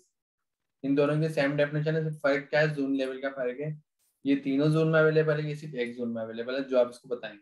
इसमें क्या होता है, कॉस्ट कम हो जाती है, एक जोन में कॉस्ट कम हो जाती है, तीनों जोन में कॉस्ट ज्यादा होती है। तो इसमें आपने क्या कहा है, इसमें क्या long life infrequently access data, इसमें क्या long life infrequently access data non critical. Non critical ये बार बार आपको क्यों कह रहा है, क्योंकि एक जोन में डेटा रखा हुआ है, in case of zone fail हुआ ना तो आपका डेटा गया। इसमें क्या है, इसमें एटलीस्ट आपके 3 जोन में डेटा रखा हुआ है, डेटा की आपके पास मौजूद है कि वो रखा हुआ है। बाकी सारी चीजें सेम है, इसकी और इसकी दोनों की सेम है, सिर्फ जोन का फर्क है। फिर एक होता है आपके पास ग्लेशियर। ग्लेशियर क्या होता है, ग्लेशियर का मतलब होता है कि आपके data long term data archiving और retrieving time ranging from minute to hour. ये बड़ी लंबी बात कह रहा है अगर आपने इसके अंदर डेटा रखी है तो डेटा गेट करने के अंदर आपके मिनट्स और घंटे भी लग सकते हैं, मतलब डेटा मंगवाने में। आप डेटा की रिक्वेस्ट करेंगे और लाने में आपको घंटा लगाएगा या मिनट्स लगाएगा, तो इतना खतरनाक है ये। लेकिन ये यूज किस नहीं होता है, ये सिर्फ लॉन्ग टर्म डेटा का रखना है, आर्काइव करना है, सही है, रिट्रीवल करना है। ग्लेशियर उन्होंने नाम इसलिए दिया है कि आप उसको कोल्ड करके रख दो, कोल्ड डेटा। ये किस नहीं है कि ये आपका और सस्ता पड़ेगा, अगर आप कोई डेटा आपको रखना है सालों के लिए तो आप ग्लेशियर में रख दें उसको, ये आपको और सस्ता पड़ेगा। लेकिन आप नहीं चाहते कोई डेटा लॉस हो, अब डेटा यहाँ रखा हुआ, आप नहीं चाहते उसको मैं डिलीट कर दूं और आपके प्राइस भी जा रहे हैं ज्यादा से ज्यादा, आप क्या करेंगे, इसमें यहाँ रख देंगे, तो यूज में नहीं है तो ग्लेशियर में रख दें। इसकी मैं पूरी स्टैंडर्ड क्लास की आपको लाइफ साइकिल बताऊंगा बाद में, फिलहाल आपको जस्ट समझा रहा हूँ। ये भी तीनों जोन में अवेलेबल होता है। इसकी जो मिनिमम ड्यूरेशन होती है 90 डेज की होती है, मतलब अगर आपने एक हफ्ता भी रखा है 90 डेज के पैसे आपको देने। मिनिमम ऑब्जेक्ट की इसमें बिलिंग नहीं रखी, जितना भी डेटा होगा चार्ज के लिए, ये भी पर जीबी अप्लाई होता है। अब आ जाते हैं, ग्लेशियर तो आपको समझ में आ गया। अब देखिए glacier deep archive. Glacier deep archive ना इसी का और सस्ता वाला है, मतलब अगर ये आपसे $10 चार्ज कर रहा था ना, तो ये आपसे 10 का भी $1 चार्ज करेगा, इसी का ग्लेशियर का और सस्ता वाला। इसके अंदर क्या चेंज है, इसके अंदर डेटा मिनट और आवर्स में आ रहा था, इसमें डेटा कम से कम 12 घंटे में आएगा। तो ये दोनों की डेफिनेशन सेम है, बस फर्क क्या है, इसमें एक मिनट और आवर्स लग रहे थे डेटा लेने में, इसमें 12 घंटे एटलीस्ट आपको लगेंगे डेटा मंगवाने। तो इसके अंदर भी एजी कितना आ रहा है, 3 आ रहे हैं। इसके अंदर मिनिमम चार्जेस 180 डेज के हैं, कि आपको एटलीस्ट 180 डेज के मिनिमम स्टोरेज ड्यूरेशन पे करनी है, बाकी जो है वो सब सेम है।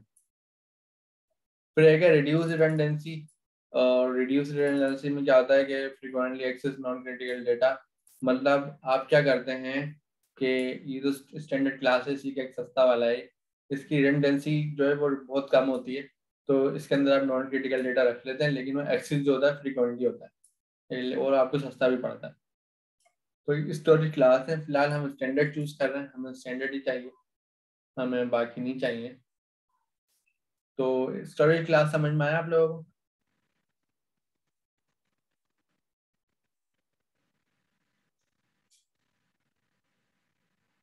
जी सर। Yes sir. इसकी प्राइसिंग देख लेते हैं, इसका फायदा क्या है, स्टोरेज क्लास अलग अलग करने का फायदा क्या हो।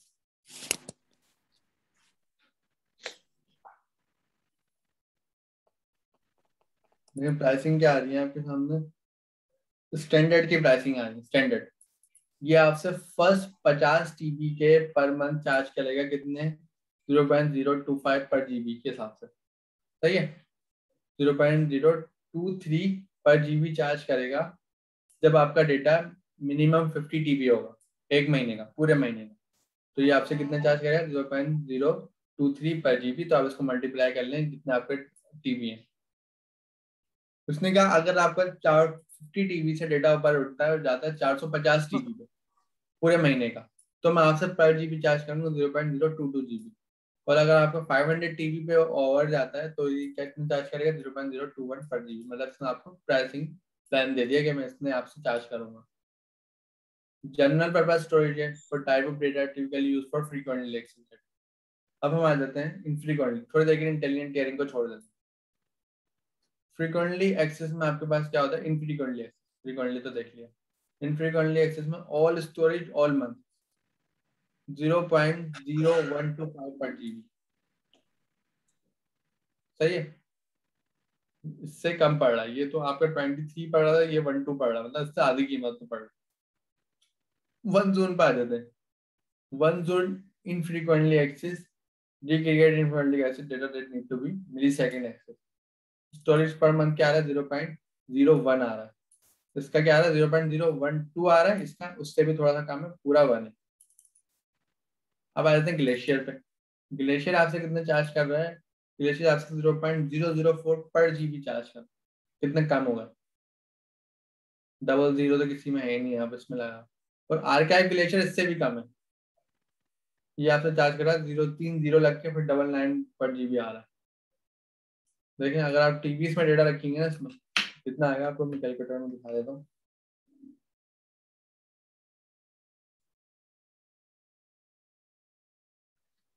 अगर मेरा डेटा है 1000 जीबी 1024 मतलब टीबी में आ गया, तो एक टीबी का $1 बनेगा एक महीने का। सिर्फ $1 आपको एक टीबी डेटा के पे करने, मतलब 12 महीने के आपको 12-13 डॉलर सिर्फ पूरे टीबी, एक टीबी के डेटा के पे करने। कितना सस्ता है। तो ये सारी क्लासेस की आपकी हैं। इंटेलिजेंट टियरिंग देख लेते हैं। Frequently access tier 50 TB per month क्या आ रहे हैं, इसके आ रहे हैं, इसके आ रहे हैं। इंटेलिजेंट टियरिंग का क्या कॉन्सेप्ट होता है, सो वो हम इसको देखते हैं। इंटेलिजेंट टियरिंग एक्चुअली ये होता है कि जब आपका एससी स्टैंडर्ड में डेटा है और आप चाहते हैं कि ये जो रखा हुआ डेटा है ये फिलहाल ना टीआर हो जाए, इसके ऊपर आईए में हो जाए, तो उसके लिए इंटेलिजेंट टियरिंग यूज करते हैं। यहाँ से डेटा उठा के यहाँ लिख के आ जाते हैं ताकि कॉस्ट बचा लें। तो इसका हम बाद में देखेंगे, या हम यहाँ पे ये करते हैं। तो मैं आपको उसी को डायग्राम दिखा देता हूँ।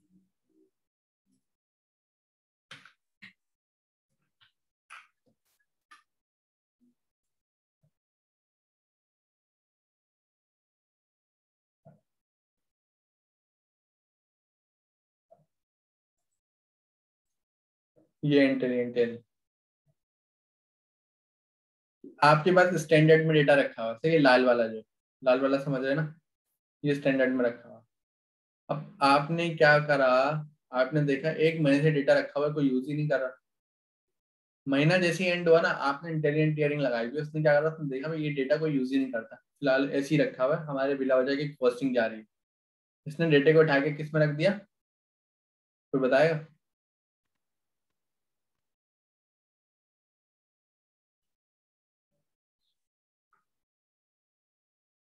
स्क्रीन नजर आ रही है। ये ग्लेशियर में रखा है। हाँ हाँ, ये नाम लिखा हुआ है ना भाई।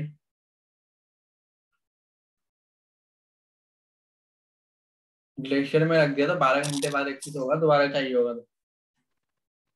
ये स्टैंडर्ड आईए लिखा हुआ है ना। तो मतलब क्या समझ में आ रहा है, इंटेलिजेंट टियरिंग से क्या फायदा हो रहा है। ये IA से क्या बनता है सर? अभी तो पढ़ाया हमने इतनी देर से, यही तो पढ़ रहे थे। सर उसका यही फायदा है कि वो रन टाइम पे उधर से उठा के दूसरी वाली स्टोरेज में डाल देता था ताकि हमें कॉस्ट कम पड़े। अब सर हमने अभी आगे पढ़ा है ना सवाल ये रहा ना, ये इनफ्रीक्वेंटली एक्सेस और फ्रीक्वेंटली एक्सेस है ना, स्टोरेज जी क्लास जी है ना सही है, मतलब। ठीक है सर, सही है। ठीक है, तो इस हम्म, समझ में आया इंटेलिजेंट ट्रेनिंग से क्या फायदा हुआ, कॉस्ट बचा ली ना। कौन सी डेटा की कॉस्ट बचाई, जो यूज नहीं हो रहा। हमने बोला यार फ्रीक्वेंटली एक्सेस में क्यों रखा हुआ जब फ्रीक्वेंटली कोई एक्सेस ही नहीं कर रहा है। कितने दिनों तक यूज नहीं हो, 1 महीने तक उसको किसी ने हाथ भी नहीं लगाया, पूरा महीना 30 डेज। 30 डेज किसी ने यूज नहीं करा, हमने अपनी इंटेलिजेंट टीयरिंग लगाई, उसने उठाया डेटा कहाँ रख दिया, इनफ्रीक्वेंटली एक्सेस में रख दिया कि भाई यूज तो हो नहीं रहा। इनफ्रीक्वेंटली एक्सेस में फिर क्यों ज्यादा कॉस्ट है, कॉस्ट बचा। जब यूज ही नहीं हो रहा तो फ्रीक्वेंटली एक्सेस का मतलब क्या हुआ, 2 महीने तक वो कहाँ रहा, इनफ्रीक्वेंटली एक्सेस में रहा, मतलब यूज ही नहीं हुआ जब भी वहां पड़ा रहा। 2 महीने बाद उसने देखा इस डेटा के ऊपर ट्रैफिक आ रहा है, ठीक है, ट्रैफिक आ रहा है थोड़ा सा, तो उसने क्या करा, उसको उठाकर वापस एक्सेस वाले में रख दिया स्टैंडर्ड में कि भाई फ्रीक्वेंटली चाहिए डेटा। अब ट्रैफिक आने लग गया, पहले नहीं आ रहा था।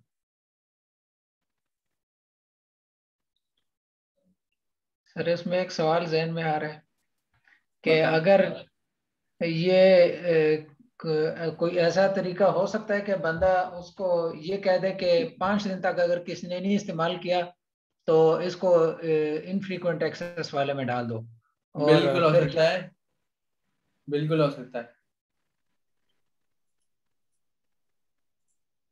तो लेकिन आपको एटलीस्ट ना फिर इंटेलिजेंट टीयरिंग स्किल्स आप उठा के लेते हो क्या, लेकिन आपको 30 डेज के पैसे पे करने होंगे जब भी। ये चीज थोड़ा सा नोट करना। यानी कि अगर एक दिन के लिए भी है यूज करना, 30 दिन के हाँ पैसे। 30 डेज का वो आपसे लेगा, वरना वो मना कर रहा है ना, बोला 1 दिन की नहीं, आप लेके क्यों आ रहे हो, सर वही इधर रख लो। एक और भी सवाल है कि स्पीड ऑफ एक्सेसिबिलिटी पे फर्क नहीं पड़ेगा? पड़ेगा ना, ये फ्रीक्वेंटली है इनफ्रीक्वेंटली है, इसमें टाइम लगेगा थोड़ा, ये फौरन आ रहा हो। नहीं, अगर हमने फ्रिक्वेंटली अगर एक्सेस कर रहे हैं वो तो जल्दी आ रहा है, तो हम तो हाँ। यूज कर रहे हैं, सपोज मैंने से 3 दिन के लिए यूज नहीं किया, 5 दिन के लिए, तो हमने वो लगाया, वो उसको उधर ले जाता है, एक बात कर रहा हूँ, तो वो नेक्स्ट टाइम एक्सेस करेगा उसको तो डिले आ जाएगा फिर। हाँ तो हम नहीं करते ना इसको 3 दिन 4 दिन का, हम एटलीस्ट उसको महीने का रखते हैं। इसने भी तो महीने का रखा है, इसने कितने दिन का रखा, 1 मंथ का रखा है। सही है, सही है, महीने बाद फिर उसको फर्स्ट टाइम डिले आएगा, तो हम्म। 1 महीने के लिए ठीक है। हाँ ठीक है, तो ये आपको समझ तो आ गया। अब इसने क्या रखा है, इसने लंबा टाइम का रखा है। इसने दूसरा वीक, तीसरा वीक, चौथा वीक, 5वां वीक, मतलब महीना ही हो गया ना, 4 वीक हो गए। फिर उसने उठा के यहाँ रखा। ये कह रहे हैं एक बार एक्सेस हुआ पहले वीक में, ठीक है, दूसरे वीक एक्सेस ही नहीं हुआ, तीसरे भी नहीं हुआ, चौथे भी नहीं हुआ, 5वें भी नहीं हुआ, जब 1 महीना हो गया तो उसने उठा के यहाँ रख दिया, तो हम उसको टाइम बता सकते हैं। ठीक है, छठे वीक में वो नीचे गया। तो इंटेलिजेंट टीयरिंग की फिर अपनी भी कॉस्ट होती है, ये चीज भी याद रखना, तो थोड़ा सा कॉस्टिंग का आपको प्लान करना होता है। सर लेकिन ये तो बड़ा हैवी काम हो जाएगा, जितना डेटा है अभी, थोड़ा डेटा भी नहीं, बहुत ज्यादा डेटा हो सकता है, तो वो सारा कॉपी करेगा वहाँ, फिर जब एक्सेस हाँ करेंगे फिर वो वापस इधर लाएगा, ये बहुत लंबा हाँ, काम नहीं है, और ये तो कॉस्ट होना नहीं इसलिए पड़ती। तो इसमें कॉस्ट बच जाती है ना, कि इसको फिर हम दिन पे नहीं रखते ना, हम इसको एटलीस्ट महीने महीने 2-2 महीने के गैप पे रखते हैं। समझ गया। अब ये देखो आपके कितना आ रहा है, 3 महीने का ग्लेशियर बन रहा है, 6 महीने का आपका आर्काइव ग्लेशियर बन रहा है। तो 3 महीने का ग्लेशियर जो बन रहा है, इसको आपका टीयरिंग करेंगे। आप हमेशा चाहेंगे भाई इसको एटलीस्ट मैं 1 साल बाद लगाऊं, अगर यहाँ पे डेटा रखा हुआ है 1 महीने बाद कहाँ आ जाए, 1 महीने बाद आप कह रहे हैं यहाँ आ जाए, है ना, इसको हटा दो, इसको इसको कोई यूज नहीं करता। आपका डेटा यहाँ रखा हुआ है, 1 महीने बाद इसकी मदद से वो डेटा यहाँ आ गया, सही है, इसको कोई यूज ही नहीं करता। अब आपने 1 साल यहाँ वेट करना है, एटलीस्ट 1 साल। अगर 1 साल तक नहीं आता ना, तो आपको इसको बनाना है। अगर 1 साल में कोई यहाँ आ गया तो वापस यहाँ आ जाएगा डेटा, सही है। अगर 1 साल तक कोई नहीं आया तो ये वाली भी कॉस्ट बेकार है ना, तो आपने उसको क्या करना है, ग्लेशियर में रख दिया। आप कोई एक्सेस करने आएगा ना, तो उसको एटलीस्ट घंटे या मिनट लगेंगे, क्योंकि वो 1 साल बाद, 1 साल पुराना डेटा आप यूज कर रहे हैं।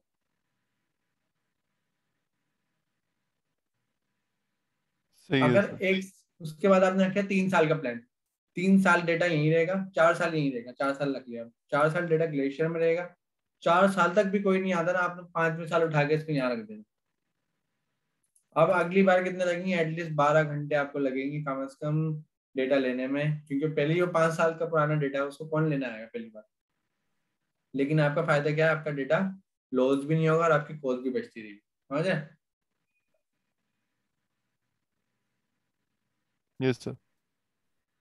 तो आपने नोट करा हुआ, जब आप सोशल साइट्स पे जाते हैं, फेसबुक वगैरह चलाते हैं, तो फेसबुक पे एक डेटा है जो आप रोजाना यूज कर रहे हैं, और जो आपकी पुरानी पिक्चर्स है आपने 2011 में रखी होंगी, वो तो आप देखते ही नहीं कभी। तो आप कभी AWS अपने फेसबुक पे जाएं, स्क्रॉल करें, पुरानी पिक्चर्स पे जाएं, देख रहे होंगे लोड लेगा, जितनी पुरानी पिक्चर्स पे जाएंगे उतना लोड ले रहा होगा। वो क्या कर रहा हो, इनफ्रीक्वेंटली एक्सेस से उठा के फ्रीक्वेंटली में रख रहा होगा, फ्रीक्वेंटली में रख रहा होगा, फ्रीक्वेंटली। अब आप अपनी कोई ऐसी पिक्चर देखने जाएं जो आपने रखी है 2011 में, और उसको एटलीस्ट 5 साल से ना आपने टच भी नहीं करा, देखा ही नहीं कि पिक्चर है या नहीं, आप उसको जाके क्लिक करें, आपको फेसबुक कितने दिनों में लाके देता हो, कितने टाइम में लाके देता है, तो आपको समझ में आ जाएगा कि वो भी आपके पीछे इंटेलिजेंट टीयरिंग चला रहा है डेटे की, वो बिला वजह आपके लिए फ्रीक्वेंटली नहीं रख रहा। हाँ, आपकी अपनी डीपी है फ्रीक्वेंटली रखी हुई है, जो पोस्ट आ रहे हैं वो फ्रीक्वेंटली रखे हैं, जो पुराने पोस्ट हो गए 11 साल पुराना पोस्ट, वो उसने फ्रीक्वेंटली थोड़ी रखा हो, उसने उठा के कहीं से कहीं फेंक दिया हो, समझ रहे हैं? तो उसको भी मैनेज करना है ना, करोड़ों का दुनिया का डेटा, वो सारे तो कॉस्ट नहीं भरेगा, हर डेटा नेटवर्क पे एक्टिव रखेगा तो चलेगी कैसे, समझ रहे हैं? तो स्टोरेज प्लानिंग होती है हमारी। सही हो गया। तो किसी का सवाल है यहाँ पे?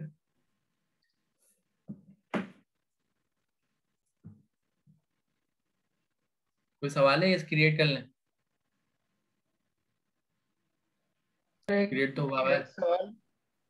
एक सवाल ये पूछना चाहता था, जिस तरह आपने वो बताया कि 12 घंटे में एक्सेस होगा, तो अब मिसाल के तौर पे एक बंदे ने कोई वेबसाइट बनाई है, सिंपल सी कंटेंट मैनेजमेंट सिस्टम है या क्या, उसमें मिसाल के तौर पे 1 MB की वो हजारों लाखों फाइलें उसमें रखी हुई पड़ी है। अब ये है कि उसमें कोई फ्रीक्वेंटली यूज हो रही है, कुछ है वो सालों से नहीं यूज हो रही है, और वो वेबसाइट मिसाल के तौर पे समझे कोई 31 साल पुरानी वेबसाइट है।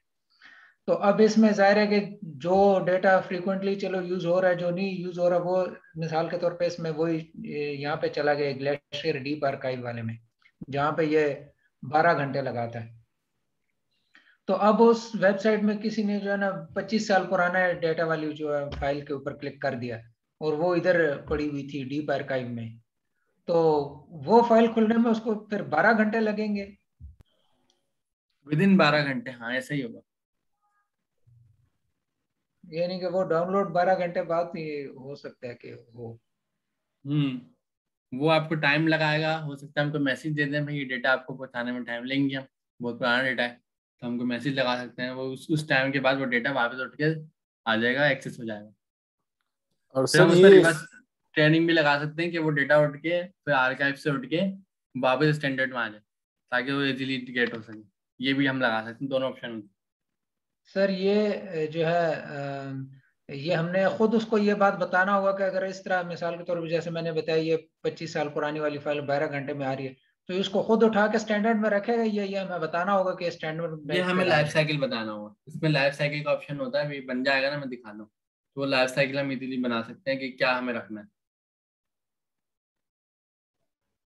ओके सर, ठीक है। सर जिस तरह ठीक है, फेसबुक है या बाकी ऑर्गेनाइजेशन है, तो वो डेटा लेके आ रहा है, उसमें अगर कह लो कि 2 या 1 मिनट लग गया, तो ये अगर 12 घंटे लेता है, तो ये किस किस्म का डेटा होना चाहिए? यानी कि ये हमारी पर्सनल ऑर्गेनाइजेशन हो कि यार ये चीज है जो, या अब ये यूजर जो होगी तक? ना, अब S3 पे आप क्या रख रहे हैं, S3 पे आप डॉक्यूमेंट रख रहे हैं, S3 पे जी आप अपनी फाइल्स रख रहे हैं, इमेजेस रख रहे हैं, वीडियोस रख रहे हैं, इस तरह का डेटा है, ऑब्जेक्ट लेवल डेटा है।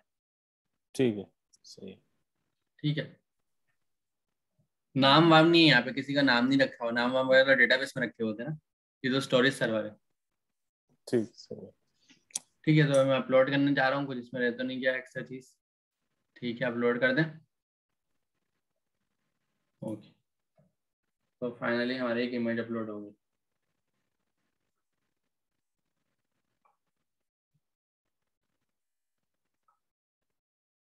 सक्सेसफुली अपलोड हो गई, 3.3 KB की है, और फेल्ड जो है कुछ नहीं हुआ, और ये उसका जो है डेस्टिनेशन है, ये इमेज का नाम है, इसको ओपन कर लेते हैं। तो ये यहाँ रखी हुई है हमारे पास Amazon S3 में, डाउनलोड 1 JPG। ये इसका S3 का URI है, ये इसका Amazon का रिसोर्स नेम है, और ये इसकी टैग है जो फिलहाल ई टैग इन्होंने ये दिया हुआ है। तो ये ऑब्जेक्ट का URL इसका ये बन रहा है। अगर आपको गूगल से एक्सेस करना है ना तो आप इस URL से एक्सेस करेंगे। अगर आपको अपने पास S3 का URI कहीं एप्लीकेशन में यूज़ करना है तो आप ये यूज़ कर लेंगे। रिसोर्स नेम इसका ये आ रहा है, तो सारी चीज़ आ रही है, साइज आ रहा है, टाइप आ रही है, JPG आ रहा है, हर चीज़ आ रही है, परमिशन आ रही है। कोई इस पर वर्जन नहीं आया फिलहाल, कोई भी वर्जन नहीं है, मेरा डेटा नहीं है, कुछ भी नहीं है। परमिशन आप देख लेंगे तो परमिशन इसकी ऑब्जेक्ट ऑनर की परमिशन है, और वर्ल्ड वाइड पब्लिकली एवरीवन, कोई भी इसको एक्सेस नहीं कर सकता।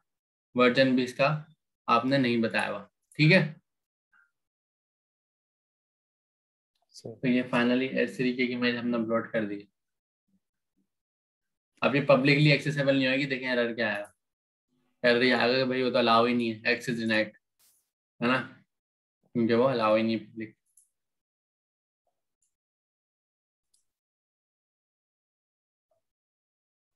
अब हम एक काम करते हैं, हम एक और ये वाली इमेज अपलोड करते हैं, उसका नाम चेंज करके, नाम सेम रखते हैं, इमेज अपलोड करते हैं। मैं डाउनलोड कर रहा हूँ दूसरी इमेज, डाउनलोड कुबरनेटिस पे, ये मैं डाउनलोड कर रहा हूँ। सेव इमेज करें डेस्कटॉप पे, उसी नाम से कर रहा हूँ मैं डाउनलोड। अच्छा ये PNG में हो रही है ना, सेम हमें JPG पे करनी पड़ेगी, क्योंकि मैं आपको कुछ दिखाना चाह रहा हूँ। ये PNG में जा रही है,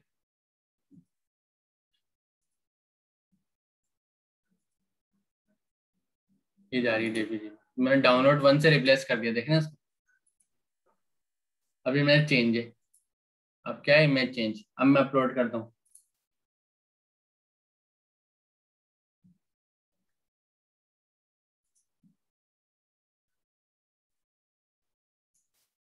ड्रैग एंड ड्रॉप कर दिया मैंने, अपलोड कर दिया। 4.7 KB इसका साइज है, पुरानी वाली का 3.3 था। अब मुझे बताएं पुरानी वाली इमेज और नई वाली इमेज अभी कौन सी रखी है? ये कौन सी रखी है, पुरानी वाली नई वाली? ये भी नई वाली है, क्योंकि इसका साइज 4.7 KB है ना, वो पुरानी वाली का 3.3 था। पुरानी वाली कहाँ गई? वो ओवरराइट हो चुकी होगी, जिस तरह ऑपरेटिंग सिस्टम ने किया है, इसने भी यही किया सर होगा। वर्जन रखे होंगे, वर्जन शायद। वर्जन तो हमने डिसेबल रखे थे, याद है? तो मतलब क्या हुआ, हमारी पुरानी वाली इमेज लॉस्ट हो गई, अब वो आ ही नहीं सकती किसी भी तरह, समझ गए? पुरानी वाली इमेज रिकवरी करने के लिए क्या करना पड़ेगा? कुछ नहीं कर सकते। एक तरीका है कि हमारा जो S3 बना हुआ है, हमारा कौन सा बना हुआ है, माई PIAC वाला ये रहा, इसको हम मॉडिफाइड कर लें यहाँ से।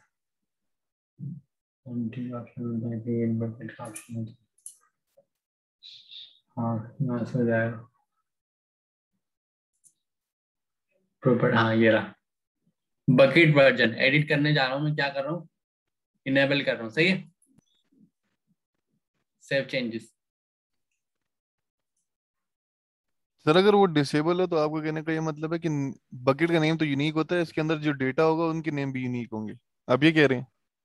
अब वर्जनिंग आ जाएगी ना, पहले तो वर्जनिंग आई थी यार। नहीं नहीं, वर्जिंग ना डेटा का हो नाम तो तब। यूनिक होता है, हमने सेम नाम, वर्जनिंग ना हो तो ओवरराइट नहीं कर देगा ना सेम नाम का डेटा, जैसे ऑपरेटिंग सिस्टम में होता है। ठीक है, लेकिन अगर नाम सेम हो और जो आप वो उधर वाली बात कर रहे थे कि वो JPG की बजाय PNG करें, फिर? वो तो फिर नाम चेंज हो गया ना, फॉर्मेट पूरा काउंट होता है, नाम जो है पूरा काउंट होता है। PNG मतलब वो कुछ और आ सही जाता है, सही वो दो हो जाती, नाम तो पूरा काउंट सही होगा है। ना। फॉर्मेट आप सेम नाम की .txt बनाए, सेम नाम की PNG बनाए, सेम नाम की JPG, वो फाइल तो अलग अलग है ना। सही है। अब जो हमने वर्जन इनेबल कर दिया फिलहाल, सही, तो ये पुरानी वाली इमेज रखी हुई है, और इसका वर्जन क्या है, इसका तो कोई वर्जन शो ही नहीं हो रहा। हम नया कुछ अपलोड करते हैं। अब मैं यहाँ से नई इमेज डाउनलोड करता हूँ, ये वाली कौन सी करूँ, ये करता हूँ। ठीक, अब मैं डाउनलोड वन से वापस रिप्लेस करूँ ये वाली इमेज, सही है। और इसको आते हैं यहाँ पर अपलोड इमेज करते हैं। अब देखें, अब अभी अभी ना वर्जन इनेबल है, पहले वर्जन इनेबल नहीं था। अपलोड करते हैं, डाउनलोड वन लेटेस्ट वाली करते हैं, इस वाले का 10 KB साइज है, सही है। और अपलोड करने जा रहे हैं, 10 KB वाली होगी, पुरानी वाली कहाँ है?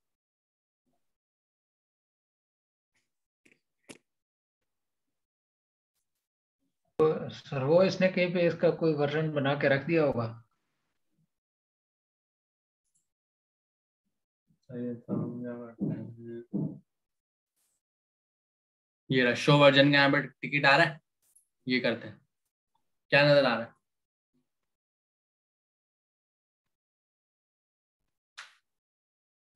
देखें दोनों रखी हैं, 4.7 वाली भी और 10.2 वाली भी। तो सर हमें कॉस्ट किसकी पड़ेगी, जो हमने न्यू अपडेट रिप्लेस की है? अपडेटेड वाले ही दिखा रहा है ना, ये रहा ना ऊपर। कॉस्ट जो है हमें किसकी पड़ेगी, हमें कॉस्ट दोनों की पड़ेगी। सही हो गया, इनेबल की वजह से, ठीक है सर। हाँ हाँ। सही है, मतलब उसी को उसने, जहाँ पे मैंने सिर्फ वर्जन वाले टैग को यस करा ये रहा, ताकि ये दिखाए। पहले ये वर्जन शो नहीं कर रहा था, सिर्फ अपडेटेड दिखा रहा था, यहाँ पे क्लिक करा तो ये वर्जन दिखा है। तो ये क्या बता रहा है कि दोनों इमेजेस हैं आपके पास, पुरानी वाली डिलीट नहीं हुई, वो भी रखी हुई है, लेकिन उसने इसको कोई वर्जन आईडी नहीं दिया। ऐसा क्यों? इसको तो वर्जन आईडी दी है। सर एक्सेस तो लेटेस्ट वाली वो करेंगे ना? नहीं, वर्जन आईडी तो नहीं दी ना, आईडी तो यूनिक होती है ना। इसकी आईडी इसने तो नल दी है, नल।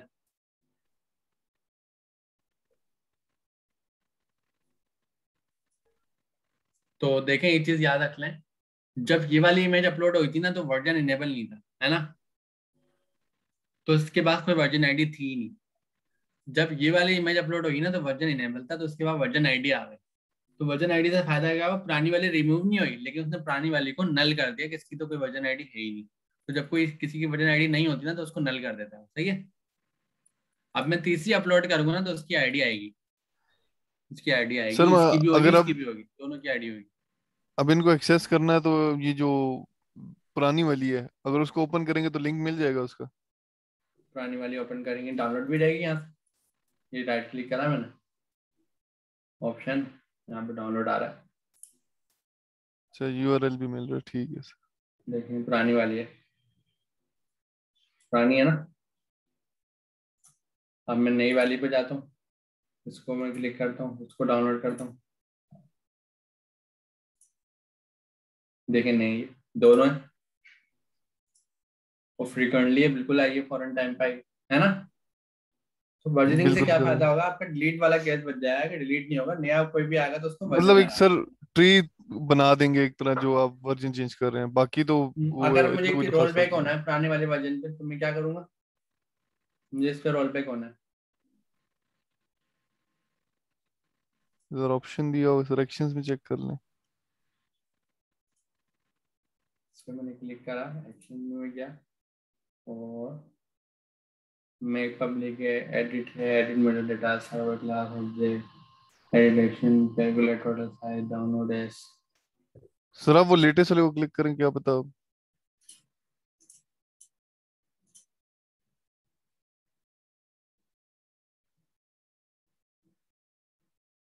मूव का ऑप्शन तो दे रहा है।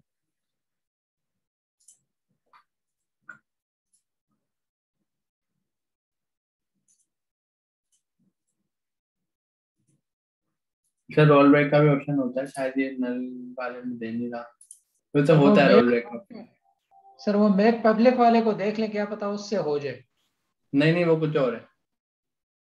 वो इसको मैक पब्लिक कर दो, मतलब पब्लिकली एक्सेसिबल बना दो, वो होता है। ये रहा, ये अलग होता है, मैक पब्लिक, ये बिल्कुल चेंज है। अभी तो पब्लिकली एक्सेसिबल नहीं है ना। चलेंगे, ये वाले सिनेरियो का भी छोड़ते हैं इसको। सिनेरियो क्या होगा कि आपके पास वर्जन आईडी है ना, आप हमेशा लेटर्स उठाएंगे, अगर आपको कोई पुराने वाला उठाना है तो वर्जन आईडी है। तो ये रोल बैक का भी ऑप्शन होता है, और बड़ा सिंपल होता है, अभी पता नहीं क्यों नहीं मजा आ रहा। सो लेट से आगे बढ़ते हैं। अब बताएं, कोई आपको कोई सवाल है इससे?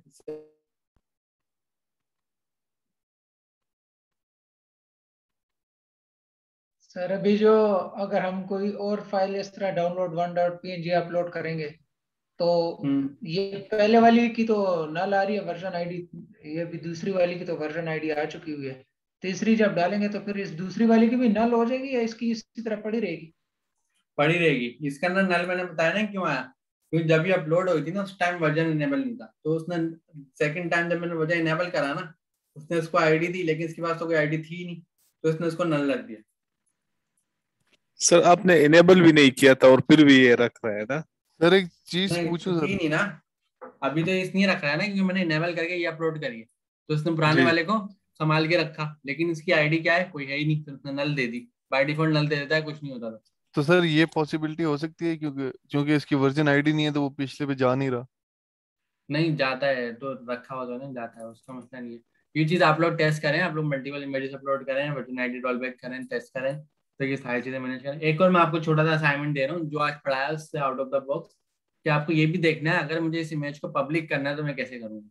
तो ये पब्लिक मतलब ये इस यूआरएल पे एक्सेस हो, ये वाला यूआरएल जो है, ये वाला अभी तो मना कर रहा है ना एक्सेस राइट, तो ये पब्लिक करने की नहीं मैं क्या करूँ। तो ये दोनों चीजें आपको पढ़ के आनी है नेक्स्ट क्लास से पहले, ताकि फिर आप मुझे बताएंगे कि मैं पब्लिक कैसे करूँ, ठीक है। ठीक है सर। अब मैंने डिलीट करने जा रहा हूँ, देखें एक वर्जन डेटास वाला वर्जन डिलीट कर रहा हूँ, देखें क्या हुआ। इसने पूरा डिलीट कर दिया और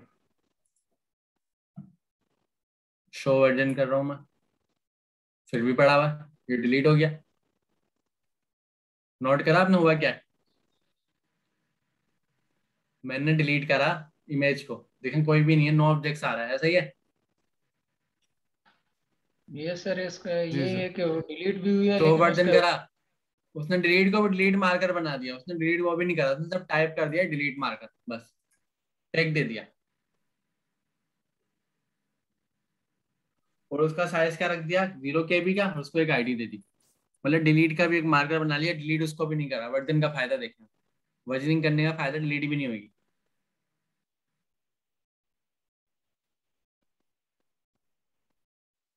समझ में आया केस आप लोगों को? सर वो तो अगर ये हम बकेट डिलीट कर दें पूरी, तब तो सब डिलीट हो जाएगा ना। वो पहले एम्प्टी करवाएगा फिर डिलीट करेगा। तो एक और ऑप्शन है, मैंने यहाँ पे सब पे क्लिक करा, अब मैं डिलीट कर रहा हूँ, अब ये तीनों डिलीट करेगा।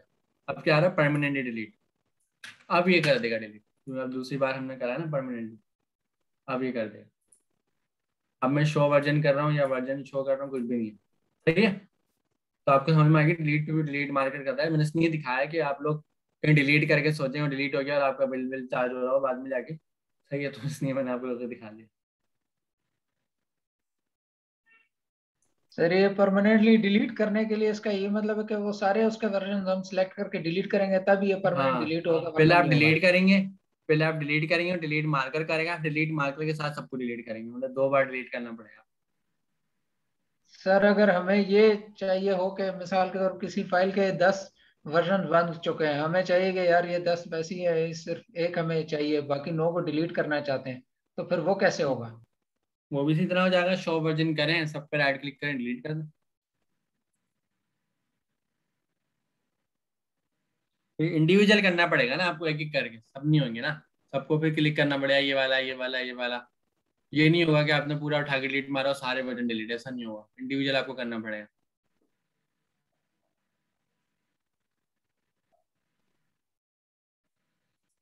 ठीक है, फिर आगे जो टॉपिक है वो नेक्स्ट क्लास में कंटिन्यू करते हैं। अच्छा, आज मुझे 2 क्लासेस अपलोड करनी है, पिछली वाली और आज वाली, तो आप लोग मुझे प्लीज एक बार याद दिला देना कि एक बार ये प्रोसेसिंग हो जाए, मैं दोनों अपलोड कर दूंगा, और फिर हम मिलते हैं नेक्स्ट क्लास में। और मे भी पॉसिबल कि नेक्स्ट क्लास आपका क्विज अनाउंस हो जाए उससे पहले या उसके बाद, तो आप लोग तैयारी करें क्विज के लिए। ठीक हो गया सर। ओके। ओके, अल्लाह हाफिज। अल्लाह हाफिज सर।